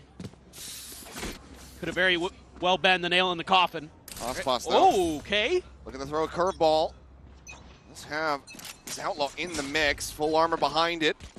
MIBR, very similar situation, but it's going to be Benji Fishy potentially first at risk. Does have the full armor, however. Scam gets situated. Flashes really wants to clear this out and does manage to do so. Slides back into the site to safety. Yeah, there's only going to be one player that dies to that Outlaw in one shot, and that's Boo. Way on the other side of the map, so. He's the only one with a ghost, so it seems like Heretics have a very firm understanding of what this buy was going to be looking like coming their way. Exactly. It's a good read. Noise made here as the orb gets taken. Cortezia going to be one away from the neural theft. Double stack set up here towards market. Drone the check into his bed. Flash confirming some pressure. Swing in, the headshot is found. Osposh is far too clean with it. Some damage to the drone now to try to lead the way. The spot on a Woot here up close. No real way to try to collect that kill. Riens will get knocked down to 10 HP. That is still standing. Pushing to mid and Artisan. 30 seconds left. Once again with the classic in hand, coming up with the goods. Granted, Boo, yes, just with a ghost, but he had the jump. Well, that sends them chasing over towards this A site where MIBR all alone. It's an Outlaw. Trying to get the catch. Does manage to find it, but the spike has already been brought to bear. 10 seconds left. Plant coming in. A 3v3. The weapon advantage still very clearly there for the side of Heretics. There's Verno. Let's get taken down. Cortezia still a bit away, trying to join in here with the rest of the team in MIBR. He's managed to shut him down. The headshot found. Cortezia now alone. Second shot connecting. And as he swings out, we'll see MIBR with a 3K to get the defuse. Get Heretics up to 5. This is a great round from MIBR. The way he's playing this Outlaw, just so aware of the angles that are possible. I mean, what are you going to do against this when Aspas and Artisan are hitting shots? Nice. Quick kill there with the Bulldog. MIBR on point. Benji trying to keep the energy there. Still though, 3 weapons. 3 players losing their lives. Need a drop. Bucky for Boo. Sheriff for Benji. Right here. Mostly rifles. Well, all rifles and a Guardian for Verno. Check a mid. Although, look at where the Vice Wall has been put for Benji. Right outside the market door. So that could be kind of an awkward one if they're able to kind of usher them in towards that direction. Boo has to backpedal. MIBR going fishing. Brothers playing together here. Bucky just around the corner trying to flash him in, but Artisan hits the first, finds the transfer, and that's the A site broken wide open. Still that Vandal in play here for the side of Heretics in Riens' hands. He's gonna need to make it sing. back from this disadvantage. Quick rotations, though. Great dart. Quickly going to be cleared out. Drone immediately dealt with. Not allowed to gain much vision there at all. Snake bite going to be layered in. Aspas knows that there's a player lurking here within the smoke. Just putting himself right out in front. I know. A little bit of backup. The smoke now falling. Yep, they pick their targets, find one apiece. Real depth invested. It's going to be a flawless anti-bonus here for MIBR. Stop the streak from Team Heretics. It's not a bad idea from Heretics wanting to set up that flash for the Bucky, but the wide angle being taken here by Artisan allows him to find that two-piece. Great timing on the backup of Aspas by Zenom. Artisan even coming through with the 3K. MIBR going to be one away from his ult, though, here on this defender's side. Artisan inching close to a pit. Suspect that they're going to try to use this three-player stack to set up for that orb take here on this A side of the map. So, yep, just the immediate back away from Artisan. Has to allow for it to happen, so dimensional drift now available. Maybe just want to turn up the tempo here, but again, that Vice wall going to be right in front, so how are they going to deal with that? A little bit extra stall as well with the Razor Vines right on the corner of the cubby. Three across. It's not going to get the catch there. Ooh, just managed to catch a glimpse there on Inferno before that wall comes through. Quickly replied, though. Cortezia trades it back. 4v4 Aspas. Alone here in the market. Three players already in position. Boo starting to make his way across through the defender's spawn to try to join in. Smoke goes down on the Boba. Benchy Fishy lingering forward. Catches Artisan completely off guard. Dimensional drift now in play. Benchy Fishy finds himself another. Cortezia scouted. Manages to catch a stray headshot there, finding one, but he is just out in no man's land. Go, go, go. Plus now needing to do everything. Now he's going to be able to do too much of anything at all. Plant is just not for him. Heretics firing back, not allowing for MIBR to run away with this half, with the rest of this map. Yo, Benji hitting some clean shots with the Vandal. Able to just tuck himself onto the back of the site. Woo, a nice opener. Oh, the timing there. One enemy remaining. Just like really nicely handled. I think he's gonna save, guys. He's Aspas. Nice. Well, you're not wrong. He was correct. It's also the correct play. Go, go, go. Yes. That's it. There's not much to read into on that one. No. Mid presence being shown, but look at this stack. Again, that 4-player presence to make sure that that orb is there to continue to fast-track MIBR onto another dimensional drift. Seems to be a win con that they're really considering. Our Heretics. Aspas all the way forward here, making noise at top mid. Trying to see if he can get a peek. We'll get a drone. Smacks away over towards tiles. And we'll get the spot out here on Inferno. They won't try to make a play off of this one, but they are looking to pile their way in, but I think it's a bit of a self-flash on to MIBR as he tries to go out of the smoke, and then Aspas just manages to bind with a stray spray. Cortezia. Oh my God, Flushed Benji. out. And Benji saying this site is his. Plenty more targets for him to try to challenge against. Finds himself another. Aspas going to be taken down, but not before Rienz falls to the wayside as well. Recon cleared. Steel Garden going to be invested. Looking to just try to go ahead, yoink these weapons out of their hands. At least the grab here onto Artisan. He's had that classic out. Getting flanked around the bend. Benji Fishy. I don't know if he actually fully checks that pocket. Inferno pressuring into mid. He's able to go ahead and flush out Woot, and that opens up the A site. It's now prime for the taking. That's a huge win. God, Benji, though. Finds himself another, but look at the HP. It's 45-46 between the two remaining players. You've got Shenum lurking here in mid as the Hunter's Fury is going to be just sent out here. Ooh, nearly finds the connection. Shenum only going to be good for the one. Benji Fishy out. An ace clutch to try to run this back. To close the gap.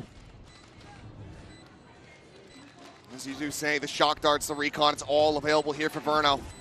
Flash place. Flash rate. Flashes in the check towards Alley. Nothing going to be spotted. A tap. He's just faking for it. Now looking to go for the half hold. Recon gets the ping. Tries to drag off of this one. Burno just looking to try to play the time here. Bounds across the opposite side, swoops in, and will shut him down. The clutch not to be found. Close but no cigar. MIBR now up 11-6. Man, he plays that so well. Didn't even need the shock darts. Just uses the recon to confirm the timing on the spike diffuse stick. I mean, Benji, giving it his all, has just come alive in these last couple of rounds. But it's still not enough. Still a bit of a wry smile. Who is baiting right now? Oh my god. I'm not sure. Crunch play in the mid. Big change up here for the side of Heretics, but Genum very quickly able to get away from this. Here. They've just been so aware every time that Heretics tries to get aggressive. You know, you saw it on the attacker side when they went for top mid. It's just great responses from MIBR. They're so ready for these situations. Feels like they rarely get caught off guard. That just shows the great prep that they put in for this event. On top of stellar shooting, I mean, again, going back to that win, an individual battle with Verno versus Woot. And that opens up the round for him to clean up the final kill. Get Benji, scoot over, get the plant. But now they're walking into a big stack, and this is the spike. Oh my god. Woot just out in the front. Bit of a double take there from Burno. Able to find the kill all the same. Some shots from Rans. It's back the opposite side there of Boba. Burno, not sure if you saw the close player here. Up many Boba, but he deals with him either way! Oh, just barreling forward into the site. Rien's now with everything to do. As Benji Fishy manages to peel one back. Find the kill into mid, but Aspas is primed and waiting. You're done. 12-6, MIBR. Looking to make swift work of Heretics here on their map pick of Sunset. What a treat it is to watch Verno play. Can't speak enough. Yeah, I was going to say, I think he was mid-air when he popped him. When you're that close. He just got to barrel stuff him. There's been no way to pump the brakes. All the timeouts had been committed in that first half. And look at the ults. So much available. 4 of them. Outlaw in hand. Half armors on everyone aside from Woot. Set up here towards this A site. Hit at the ready. He's continuing to scale forward. This could potentially be to his demise. Flash attempt coming through. And it is just that. Miniboo and Woot both taken down. The double stack set up here in mid. Just looking for the punish, looking to pick them apart limb from limb. Clear the cam. The shot from Genum rings straight and true. A flat shot from Boo, but he needs so much more and cannot find it. MIBR burn the Heretics here at the stake as they'll take them down to the lower bracket in 2-0 fashion. And Brazil is back. What a showing here for MIBR. Taking down a team that hadn't lost a map coming into playoffs, and then they 2-0 them and get the lion's share of it done on their opponent's pick of Sunset. What a team that MIBR has got going right now. The return to form from this squad is looking absolutely incredible. It should be striking fear into the hearts of every other team. Oh God. Still remaining here in the playoffs. Aspas finding his stride. Verno's calling. Artisan opened up to just try in his own regard. It is just gorgeous to watch. This is a team to be feared. This is a team that absolutely could upset our expectations and go with the distance. Brazil is back, baby. Well, they absolutely are. Fraud doing an incredible job to get this team realigned. Probably consider a name change because he's anything but a fraud at this point. Doing incredible work. He never has been. He never has been in my book. Absolutely not. Well, for now, we're going to send it down for our Verizon post-match interview. MIBR font tomber Team Heretics. MIBR takes down Team Heretics. And I'm gonna have to borrow our young IGL Verno for this one. I'm gonna have to borrow you for a second for a quick interview. So what a beautiful story you're writing, first of all, you know.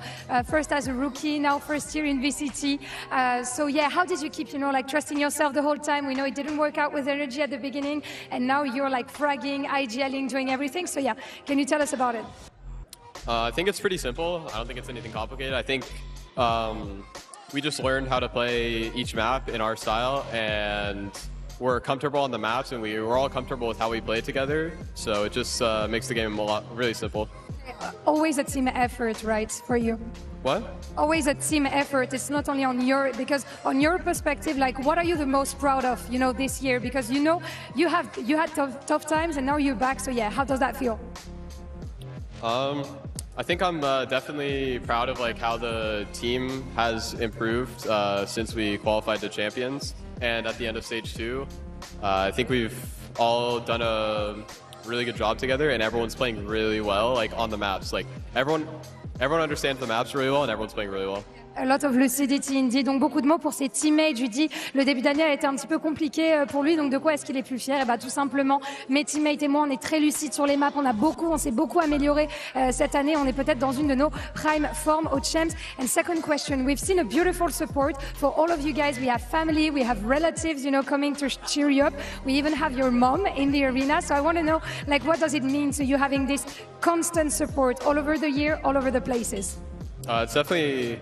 I mean, yeah, it's definitely amazing. I mean, yeah, I mean, just happy to have like people supporting you, I guess. Donc très content effectivement d'avoir du support. On a vu des parents, des amis, de la famille, et du coup bah oui, ça lui fait trop plaisir d'avoir effectivement ce support-là. And last question, you're going to be facing either NRG or GX next round. What's your prediction?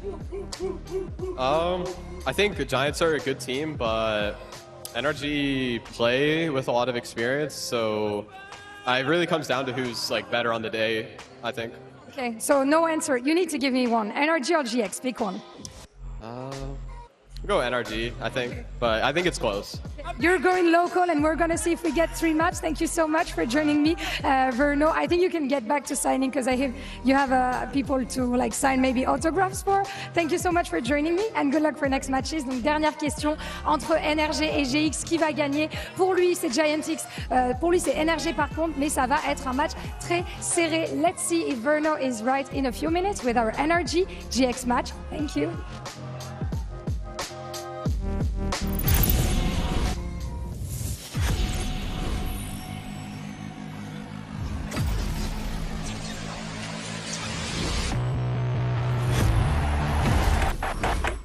The human body was built to move, not trapped at a desk in one singular posture for 12 hours a day. It's time your chair evolved. This is Secret Lab Titan Evo. Ergonomically engineered for you, gamers, hybrid workers, artists, backing your every move.